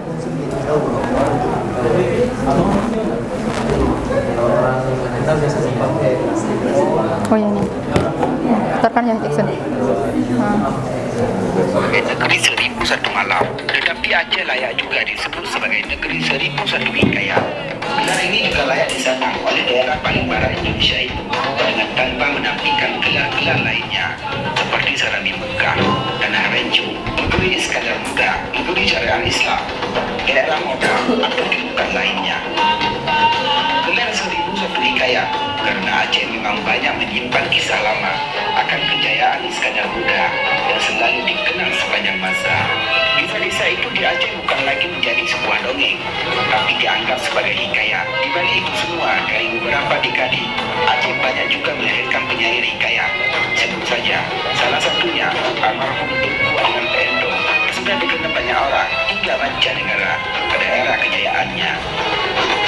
Tetapi sebelum lebih jauh kita mengupas riwayat Tunku Adnan Pendo, bagi yang belum bergabung, apa salahnya untuk menekan dulu pemusat keren dan lonceng agar selalu mendapatkan langganan video gerak. Tunku Adnan Pendo dilahirkan di Muki, Kabupaten Aceh Selatan pada Desember 1931. Adapun nama Pendo bukanlah judul hikayat. Pendo merupakan salah satu jenis irama hikayat. Penamaan Pendo diambil dari sebuah nama bus penumpang Indah Sumatera yang memiliki corong klakson di kiri kanan bagian depan mobil. Sejalan dengan perkembangan dan penyebaran nilai-nilai seni yang dilakukan oleh Tunku Adnan pada masanya, akhirnya nilai sebutan nama kesenian ini singgah pada nama Pendo. Nama ini harusnya adalah nama dari sebuah bus tram Aceh Medan, yaitu Campana, yang kemudian menjadi sebuah nama salah satu keseniannya pernah terjadi pada zaman dahulu. Atau dengan kata lain, kisah yang diceritakan diyakini kejadiannya, masyarakat Aceh menamakannya dengan hikayat. Menurut seorang muridnya, Agus Nuramal, Adnan keliling membawa hikayat juga sambil menyebar obat. Konon ketika Adnan hikayat keliling, dia sering menggunakan sebuah mobil lintas Sumatera. Di samping ada mobil itu bertuliskan Pendo. Katanya terompet mobil ini akan selalu berbunyi saat melintas setiap kampung di Aceh. Disebut sangat suka memainkan klakson mobil itu. Nah, Adnan bisa meniru suara terompet mobil Pendo itu sambil menginjak hidungnya.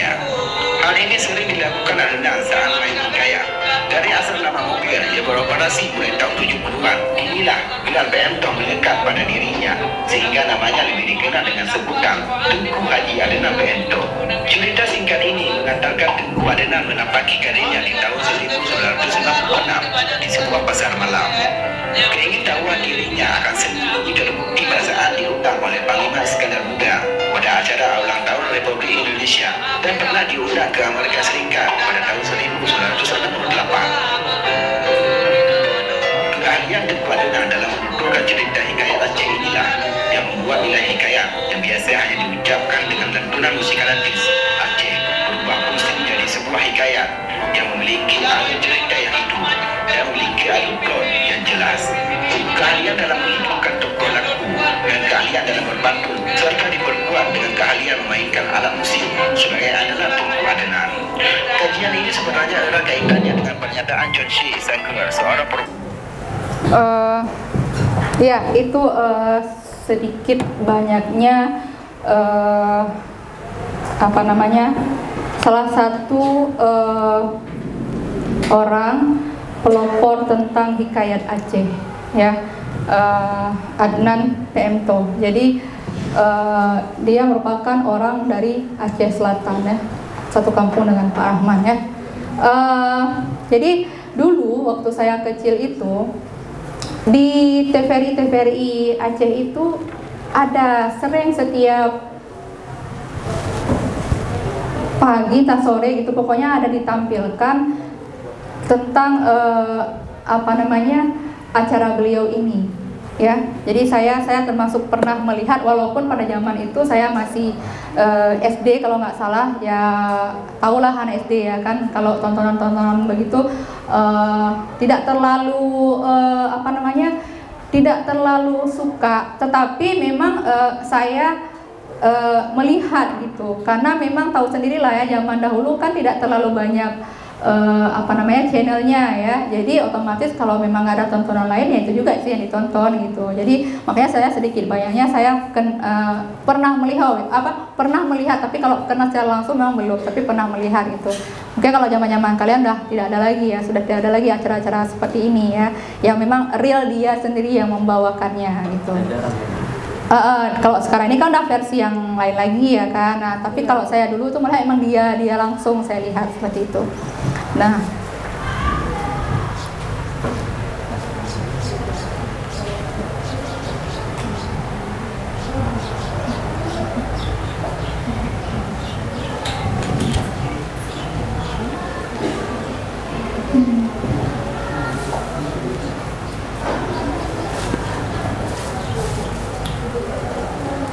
di sini saya mau sedikit menjelaskan tentang hikayat di sini. Di sini ada hikayat Perang Sabi, yaitu hikayat Perang Sabi ini hikayat yang mengisahkan tentang perjuangan rakyat Aceh yang melawan penjajah dan berisi ajakan jihad dan semangat pahlawan, ya. Jadi lagu Perang Sabi ini pun memiliki nilai-nilai religiusnya, ya. Sedikit saya cerita pengalaman hidup juga, ya kan. Hikayat Perang Sabi ini kalau emang kalian ada baca, mungkin ada diplesetin pada zaman kejadian GAM waktu itu. Pernah baca? Tidak pernah baca, ya. Jadi pada zaman GAM itu, dan saya masih kondisinya itu berarti sudah SMP, SMA gitu, ya. Nah, itu semangat mereka itu dengan menyanyikan lagu ini, tetapi ada beberapa kata yang diganti dengan, ya, yang menurut mereka doa mereka lah, ibaratnya gitu, ya. Jadi ini juga pernah booming di era pada keadaan Aceh yang situasinya kurang baik seperti itu.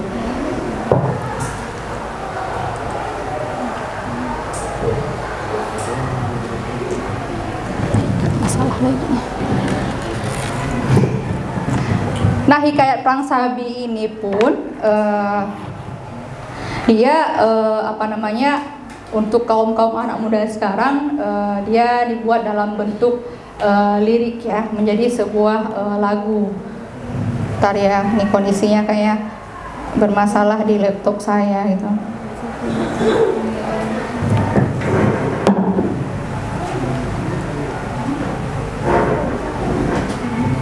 Seperti syair gitu deh. Apa? Seperti syair gitu deh. Iya. Lagu. Ntar ya.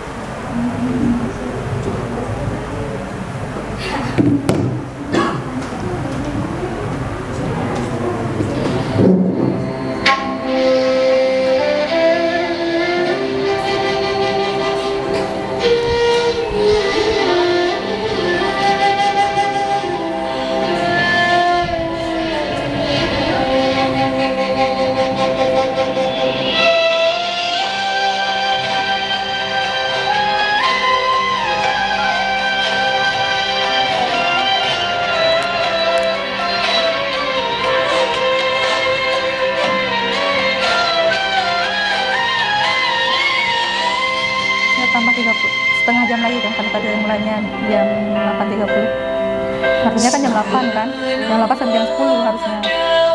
Iya kan? Karena 2 jam katanya. Nah, Itu berarti itu sampai jam 11 sih. iya apa? Kalau saya nanti kalau di jam penutupan boleh saya izin Bu, soalnya saya masuk MK Bu. Nggak apa-apa, aman. Minum aja dulu. Hah? Minum aja dulu.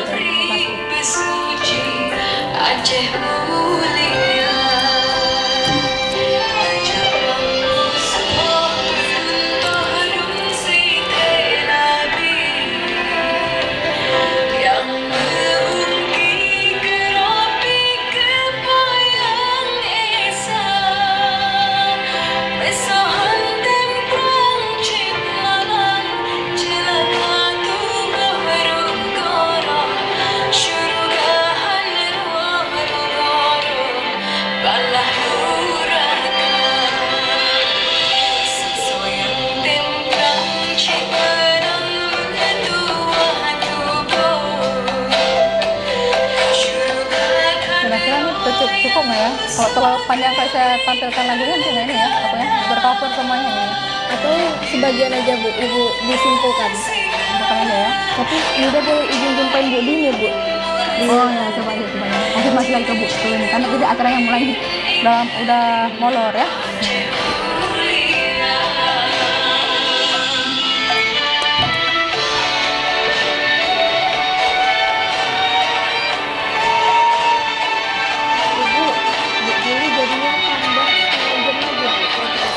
Boleh Bu. Ibu nunggu di mana Bu? Ya Bu. Saya lewat tadi Bu. Maaf ya Bu.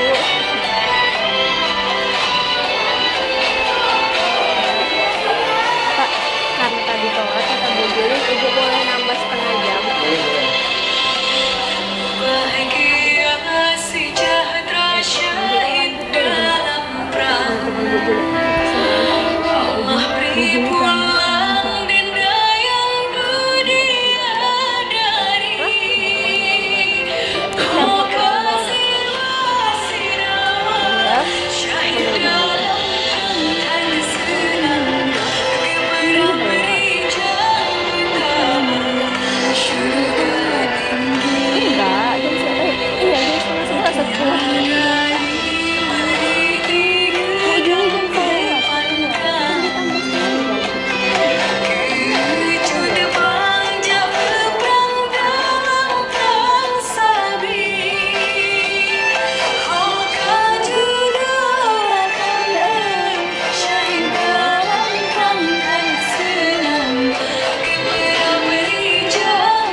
Ya, mungkin sebagian tidak tahu ya artinya ya. Masih asing. Iya, tapi sebagian saya rasa tahu karena tadi saya sudah mencari tahu berapa orang Aceh. Ya, buat kalian lah, ya warga-warga Aceh, orang Aceh, apa yang kalian rasakan dari lagu tadi? Iqbal.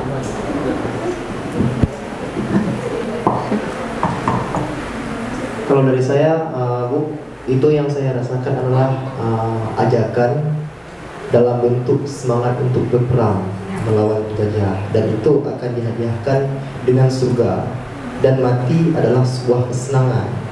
Seperti itu. Terima kasih. Tepuk tangan buat Iqbal.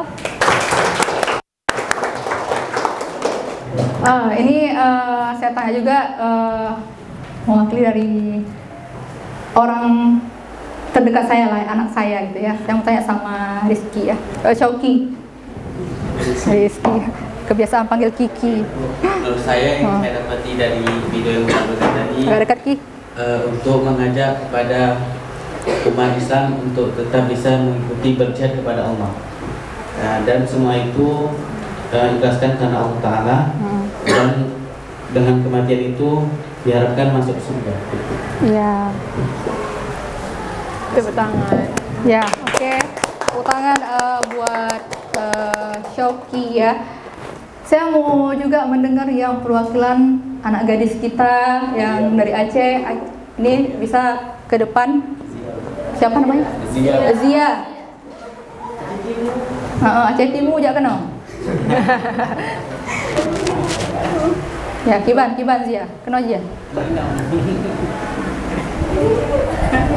Ya nggak apa lo Zia, kenang tembak ya. Kamu ter di, nggak kita Indonesiakan ya, nanti dia malu, kita bahasa Aceh kan ya sedikit, tapi nggak ada ngomong yang hal negatif kok. Assalamualaikum warahmatullahi wabarakatuh. Waalaikumsalam warahmatullahi wabarakatuh. Oke, apa Zia? Jadi pesan moral dari hikayat tadi itu sebenarnya tentang perjuangan orang Aceh dalam melawan penjajah. Ya. Dan mereka itu yakin dengan kita berjuang membela negara sendiri, kita akan diberikan surga dan ditunggu oleh para bidadari di sana. Amin. Sudah izin? Ya, oke. Terima kasih buat Zia. Maaf ya Zia ya kalau saya langsung nembak ya. Tapi nggak apa-apa Zia, kamu kan mewakili perempuan Aceh. Jadi jangan bilangin nembale. Jadi kan kalau misalnya di era sekarang banyak cara untuk bisa memperkenalkan hikayat Aceh ini ya. Salah satunya melalui lagu ini tadi ya. Ini mewakili daripada hikayat Perang Sabi. Nah, lagu inilah perwakilannya gitu. Ada lagi perwakilan daripada hikayat Malim Biwa. Ini menceritakan tentang, masih juga tentang kepahlawanan seorang tokoh dalam memperjuangkan keadilan dan kebenaran.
lupa. Sinta doa kurang tuan jumpu adunan di melabuka boma.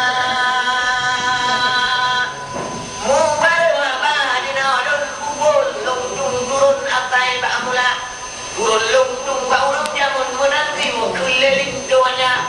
Tidak ada karang problem, tidak ada kem-kem karang melawat. Cuma menanya lebih itu tidak dulu. Dan bergahaba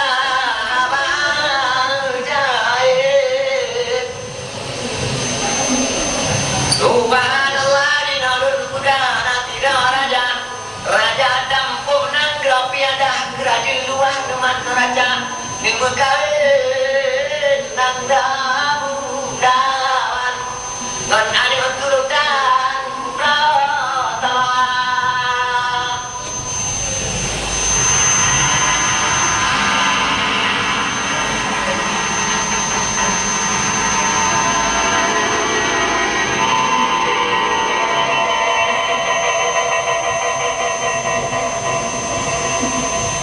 Yang unang mukay ba mali rema yang melambung yang unang kundong bagyo magakirima inyo kala uram yang haba kanaba undung yang haba luntang makun maliliwa hingga hingga mangkokan dek mukawin nyapude licet proyo ane agala mana dua kadung kita pun kakawin ampun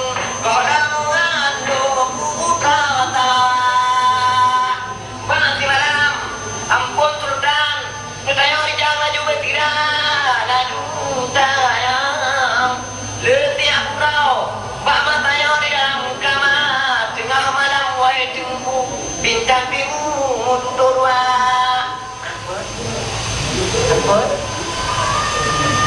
ampun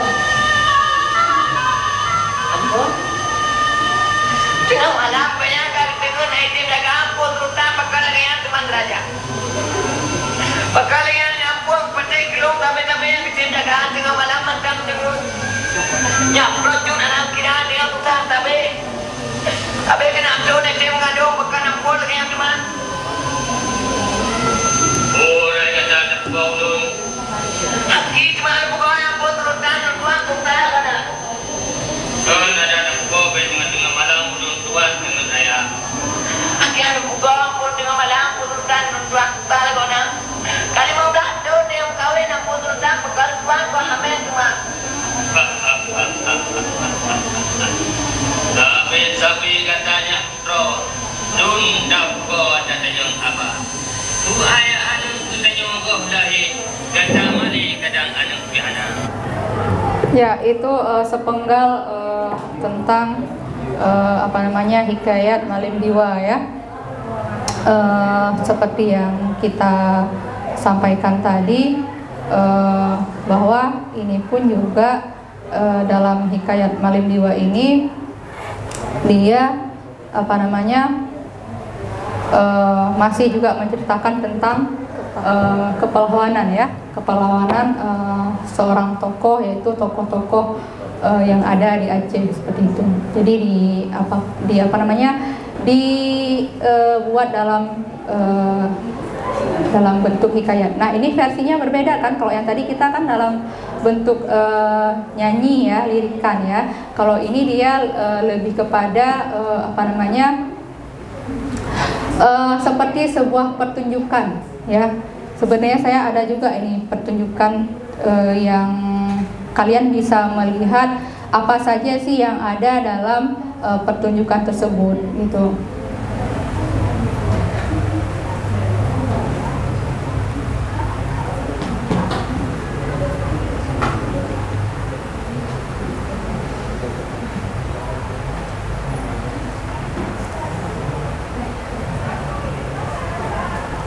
Nah ini salah satu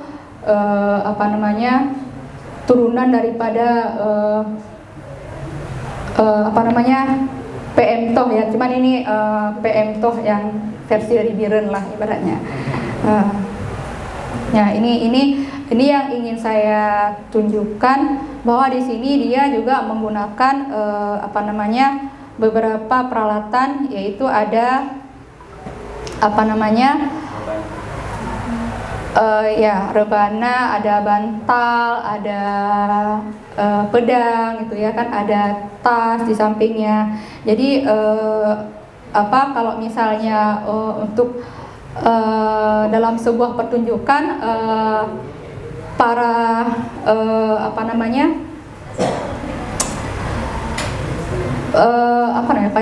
apa sih sebutannya, pokoknya yang membawa hikayat ini dia menyiapkan peralatan-peralatannya seperti itu, ada peralatannya. Jadi enggak hanya sekedar menyairkan dengan bantuan nip, tapi mereka memang punya alat dan mereka melakukannya gitu ya.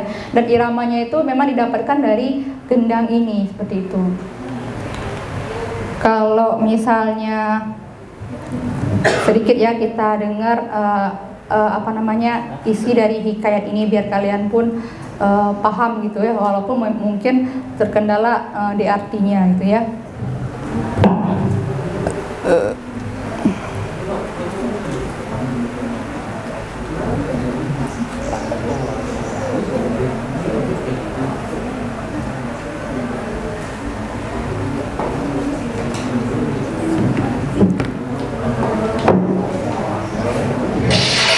Selalu ada promo ke Korea di Traveloka.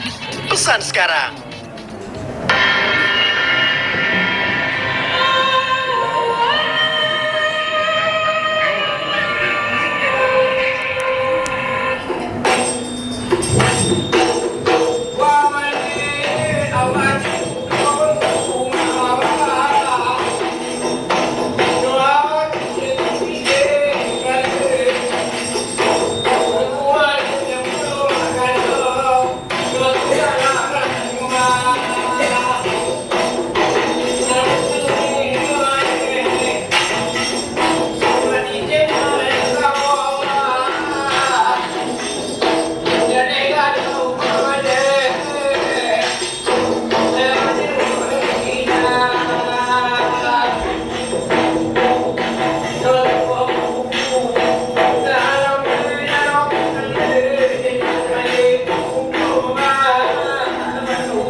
Juga tepuk-tepuk bantal juga dia.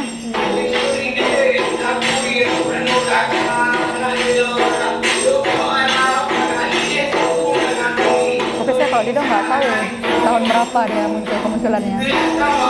Kalau ini kan jelas kan pada abad berapa ini.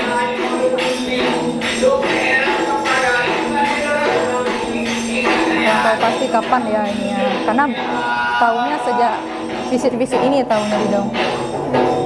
Dia tahunya waktu di Takengon, tampil. Iya.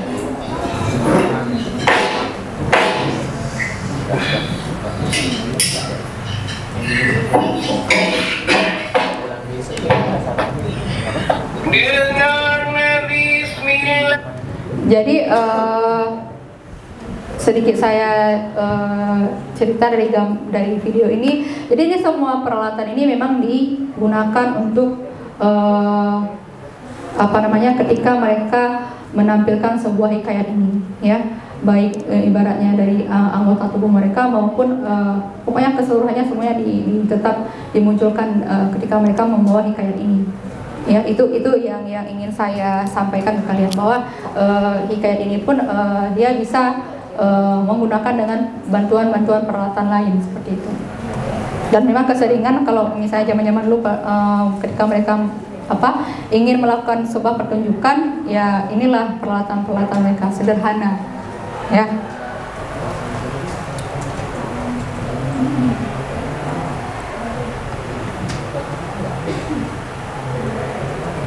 Ini ada juga tentang hikayat Putra Bungsu. Hikayat ini juga merupakan sebuah legenda tentang putri bungsu yang penuh dengan mitos dan simbolisme. Ini hikayat ini dibuat dalam versi lagu juga.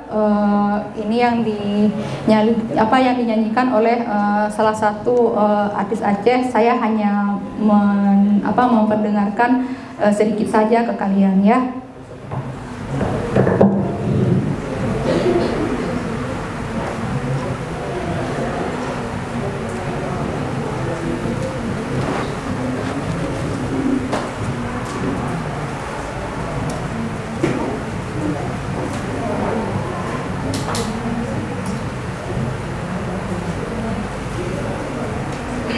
S26 Procol Gold, the most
nggak pas lah, ya.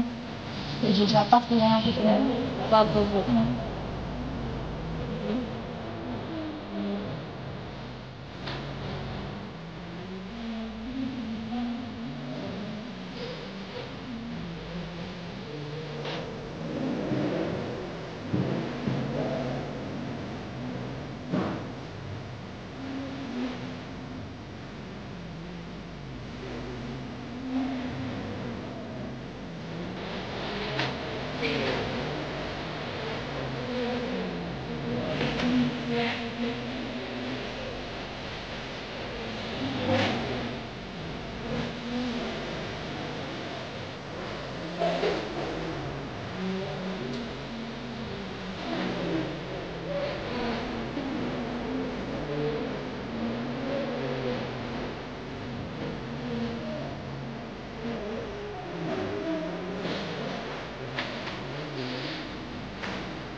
Ya, itu sedikit penggalan musik tentang salah satu hikayat Putra Bungsu, ya.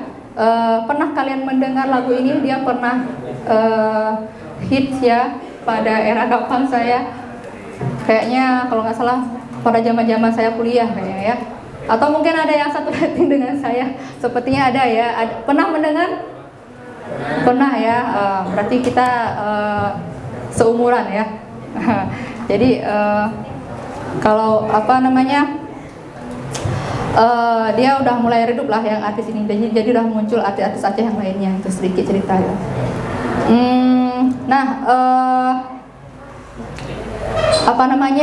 saya mau, ini saya ada teks ya. Teksnya ini tentang Hikayat Putra Bungsu yang lagu barusan.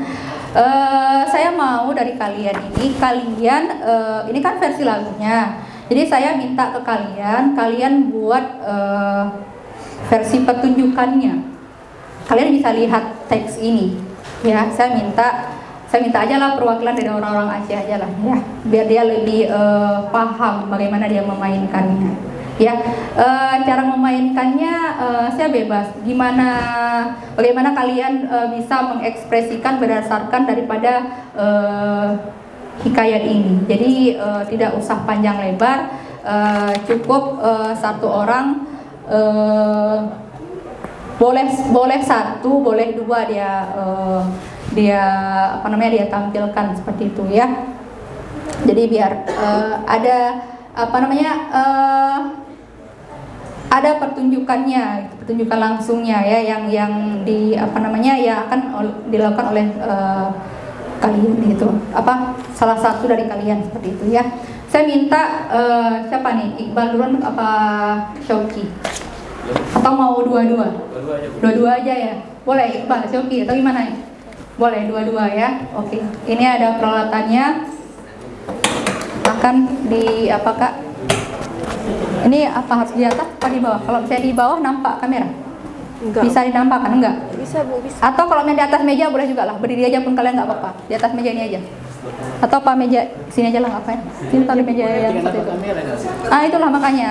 Udah, nggak apa, versi berdiri aja.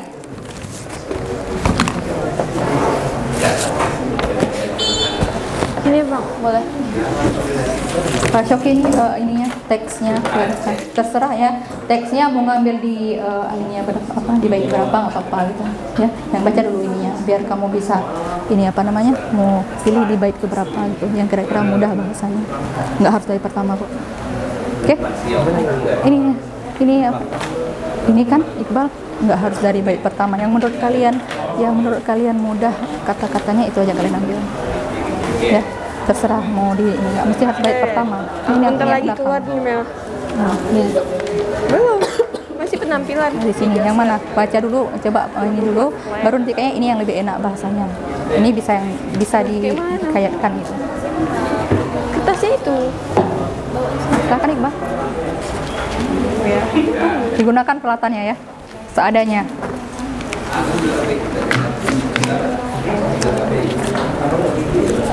Mungkin minta tolong boleh kesimpulannya ini sebarkan lembar baca biar mereka tahu juga ya. Beda lembarannya sama tuh ya? Enggak Pak, bentar lagi, cuma kan ini ada presentasi Pak ya, dan ini udah nganggu-nganggu kalau misalnya nggak ada persiapan Pak. Lupa hektarnya, cuman masih tampilan itu Pak, hektarnya ya, dimaklumi aja ya. Ini kesimpulannya, nanti bacain kesimpulan dulu. Ada yang mau bertanya, baru tuh ini kesimpulanku. Nih bagikanlah sebentar, tolong. Dua-dua ya. Hompok aja ke pegah aja, Iban. PP Iban Pak. Farida udah kucek. Abang masih lama, nggak mungkin lah abang tinggalin. Nanti artinya teh juga pelan aja ya. Nah dari sini dengan versi bahasa Arab ibadah kamu cari ini aja itu terbentuk lagi yang atapul munadah THMKM hikayatnya namanya gunakan pelatihan PM tuh ya. Versinya lagi nya tapi dengan gaya Arab tuh. Gaya anak muda kibar. Terserah mau PP juga ya. Oke. Baca dulu sini. Versi anak muda. Ini kita lihat versi anak mudanya ya. Sepakati lah.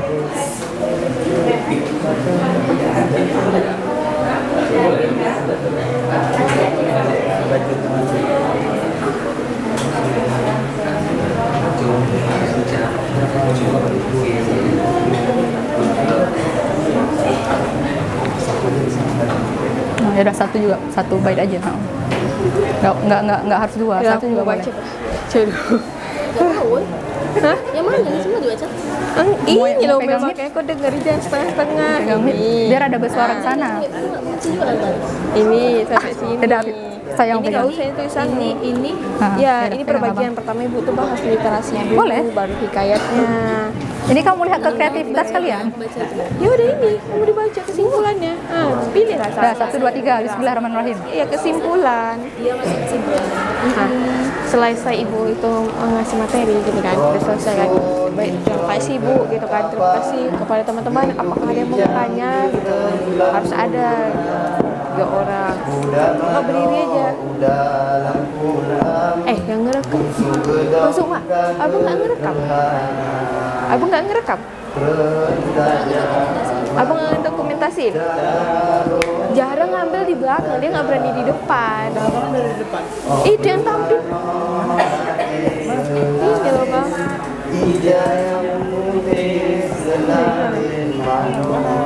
Apa abang itu jarang. Dia nggak berani. Kalau kamu lagi boleh juga. Udah selesai. Dah. Oke, terima kasih buat Shoki dan Iqbal ya. Luar biasa ya. Ini semoga kalian salah satu penerus daripada hikayat ini ya. Amin. Nah, ini apa namanya? Ini dari daerah kita ya. Kalau bukan kita yang menjaga, siapa lagi yang menjaga ya kan? Baik male-male keluarga Aceh ya. Walaupun bak bahasa Aceh, pokoknya cinta Aceh pokoknya ya. Lo kan male juga Aceh. Walaupun bilang hai, kamu bak bahasa Aceh, biarin sama juga orang Batak juga ngomongnya juga gitu. Dan terima kasih ya kan? Orang Jawa juga ada ininya medok juga. Gitu ya kan? Kenapa harus malu ngomong bahasa Aceh? Baik kata kota bahasa Aceh. Lagi emano, lagi eit, pegaju eit, emano jelas gitu ya. Jadi nggak ada kita malu memperkenalkan profil kita sebagai orang Aceh, ya. Jadi jangan malu juga kita untuk melestarikan hikayat ini, ya. Karena ini orang zaman sekelas PM toh aja udah ke Amerika, masa kita masih setingkat langsa? Kalau bisa kan lebih lewat daripada Amerika, apa yang lebih ke depan Amerika lagi apa? Seperti itu ya kan. Jadi cintailah hal-hal yang ada di Aceh ini, termasuk hikayat ini. Ya. Jadi nanti ceritakan ke paling tidak ke keluarga kalian, ke saudara kalian. Nanti kalau misalnya jadi guru lagi, sasaran yang paling bagus, ceritakan kepada anak-anak kita bahwa Aceh ini punya hikayatnya. Ya, atau mungkin dengan versi terbaru hikayat tsunami. Ceritakan bagaimana tsunami Aceh. Seperti itu. Ya. Jadi semua hal yang ibaratnya yang nilai positif sejarah itu bisa dihikayatkan. Ya, selama ini kita buat drama, ya kan, buat puisi, seperti itu. Ternyata berhikayat pun juga bisa. Karena ini juga bagian daripada sastra juga, seperti itu ya. Ini udah masuk MK ya guys. Nah, literasi dalam hikayat Aceh ini, peran hikayat dan penyebaran literasi di Aceh ini, hikayat ini sering dibacakan di majelis-majelis, tujuannya untuk memperkuat tradisi lisan di masyarakat Aceh, ya. Nah, di sini juga hikayat ini juga sering diajarkan di pesantren-pesantren. Kalian ada nggak ketika maulid melakukan dalae? Ya, Shoki tahu dalae Shoki? Di maulid-maulid itu pun juga ada dalae. Kalau kalau kalian ada menghadiri maulid-maulid Aceh, itu sesuatu yang berbeda dari daerah lain. Kalau kami orang Aceh itu nggak boleh tinggal dalae ya. Ya, Shoki ya. Termasuk anak-anak muda seperti Shoki ini juga bagian daripada anggota dalae ya Shoki ya, insyaallah ya Shoki ya. Nah di sini juga hikayat juga sebagai alat penyebaran nilai. Jadi ini juga mewakili identitas dari budaya Aceh, hikayat ini. Ya, jadi tujuan kita ini hikayat ini bisa dikenal dari generasi ke generasi. Jangan sampai cuma sebatas generasi kita saja, tapi selanjutnya juga kita perkenalkan. Nah, relevansi hikayat Aceh pada era modern yaitu dia bisa digunakan di sekolah sebagai materi pembelajaran untuk mengenal budaya lokal kepada generasi muda. Ini merupakan salah satu bagian daripada kearifan lokal yang ada di Aceh. Ya, kalaupun lah nanti jadi guru kalian bukan orang Aceh, tapi kalian bisa kok mempelajari apa aja kearifan lokal yang ada di Aceh dan bisa kalian kaitkan dalam pembelajaran. Oke, terutama mungkin kalau sastra, ya, dalam pelajaran bahasa Indonesia. Seperti itu. Nah, di sini juga digitalisasi hikayat itu pengembangan platform dan digital untuk menyimpan dan menyebarkan hikayat. Sekarang ini udah banyak saya lihat kayak flipbook. Itu dalam flipbook itu udah hikayat Aceh semua. Hikayat ini dia sudah seperti buku cerita, panjang tingkat yang kayak saya kasih ke kalian aja 2 sampai 2 lembar kan. Nah, kalau di buku itu sampai enggak, ibaratnya sampai puluhan halaman hikayatnya, sebegitu panjangnya. Ya, udah kalah dengan cerpen. Panjang hikayat ini. Nah, jadi di sini juga kenapa bisa panjang? Karena bercerita itu tidak bisa dalam jumlah kata-kata yang terbatas, tapi tidak terbatas dia sampai selesai gitu. Sama kayak Malim Diwa ini kalau kita baca di buku panjang sekali. Mungkin kalau produksi juga panjang sekali. Ini cuma sepenggalnya saja diambil itu. Nah, di sini juga ada pelestarian hikayat di masyarakat ya, upaya dari Indonesia kita lah yang akademisi dan pemerintah daerah untuk mendokumentasikan hikayat ini ke dalam bentuk buku ya maupun media digital. Nah, ayo kawan-kawan semua ya, kita bersama-sama untuk memperkuat lagi tentang hikayat ini, sambil kita memperkenalkan ke masyarakat. Walaupun misalnya seperti di Langsa ini masyarakatnya latar belakang berbeda-beda, tapi tidak ada salahnya kita memperkenalkan. Ya. Nah, di sini juga di era sekarang ini pun yang hikayat ini sudah mulai ya menjadi sebuah festival kebudayaan seperti yang PKA ya. Setiap PKA itu sering diadakan perlombaan mengenai hikayat ini, atau misalnya kegiatan-kegiatan kabupaten itu juga, atau daerah atau hal-hal yang lain sekarang udah banyak diperlombakan hikayat ini. Dan banyak versinya, versi orang tua, versi anak muda, versi anak sekolah, seperti itu ya kan, anak SD, SMP, SMA gitu. Mereka sudah bisa memperkenalkan hikayat manfaat untuk kita semua. Amin. Ya, baik. Sesi tanya jawab. Pakai lagi sesi tanya jawab. Ya. Ya. Ini dirimu yang atau langsung ibu aja? Boleh ibu, boleh saya juga. Oke. Untuk mempersingkat waktu ya. Mungkin ada yang mau ditanyakan? Ada kira-kira yang mau ditanyakan mengenai literasi dan hikayat Aceh ini?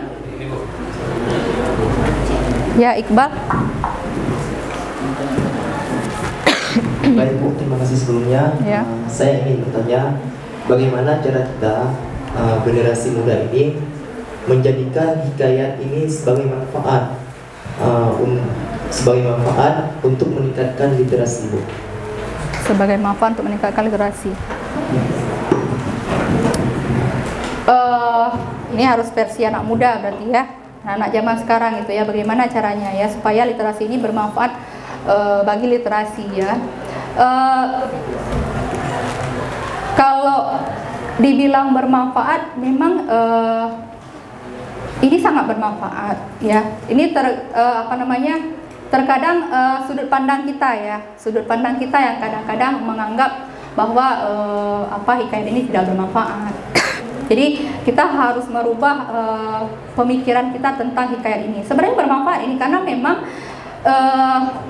tanpa kita misalnya melabelkan Aceh di situ, hikayat ini juga bagian daripada, kan sudah saya bilang tadi, hikayat ini merupakan bagian daripada sastra tadi, sastra lama, ya. Jadi memang dengan kita mengetahui hikayat literasi dan hikayat ini, otomatis di sini kita bisa menambah ilmu juga buat kita, dan kita bisa juga mengimplementasi hikayat tersebut dalam kehidupan kita ataupun kehidupan peserta didik lah, kalau memang kita sebagai guru gitu, bisa disangkut pautkan, bisa kita ini juga ibaratnya salah satu cara supaya kita maupun anak-anak bisa mencintai literasi ini. Ini merupakan salah satu upayanya melalui hikayat ini. Ya, kalau menurut saya seperti itu. Hikayat ini merupakan salah satu siasat untuk anak-anak bisa berliterasi. Seperti itu. Ya, sesuai dengan hikayatnya sesuai dengan versi anak muda sekarang. Ya, enggak harus seperti yang seperti hikayat yang sudah saya tampilkan, enggak. Sekarang pun juga banyak hikayat yang bermunculan seperti itu. Jadi disesuaikan saja seperti itu, ya. Karena saya bilang cerita-cerita yang ibaratnya yang lagi-lagi booming pun bisa dihikayatkan seperti itu. Ya, yang penting dalam cerita tersebut kita bisa mengambil nilai moralnya. Seperti itu. Ya, mungkin ada lagi pertanyaannya? Ada kira-kira sebelum saya tutup? Udah 45 menit. Ya, ada lagi sebelum saya tutup? Tidak ada? Ya, semoga kalian bisa mengkepoin tentang hikayat ini, ya. Dikepoin aja ya, banyak kok informasi-informasinya tentang hikayat Aceh ini. Ya, terima kasih. Saya meminta maaf sekali lagi atas kekurangan dan kesalahan teknis yang tadi. Lebih dan kurang saya minta maaf. Assalamualaikum warahmatullahi wabarakatuh.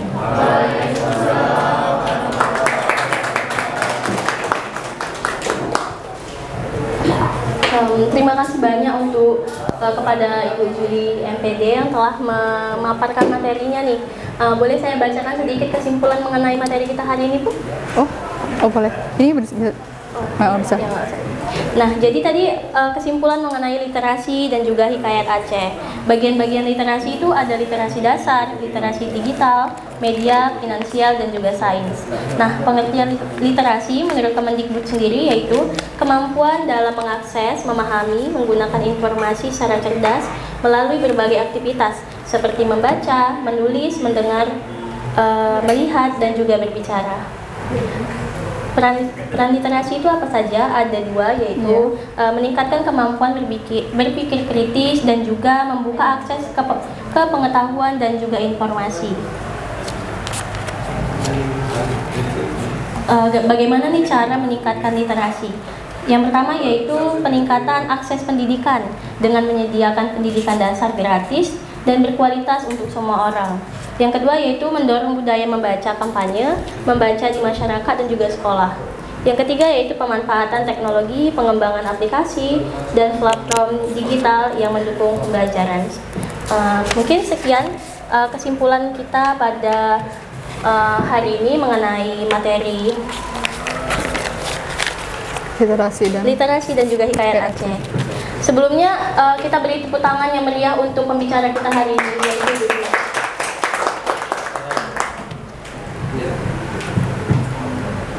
Mungkin untuk pembicara pertama sudah selesai. Bu, terima kasih banyak atas penyampaiannya. Saya akhiri. Untuk pemateri kedua akan segera kita mulai. Maaf ya, 13 menit saya ambil. Oke, saya permisi lah kalau begitu.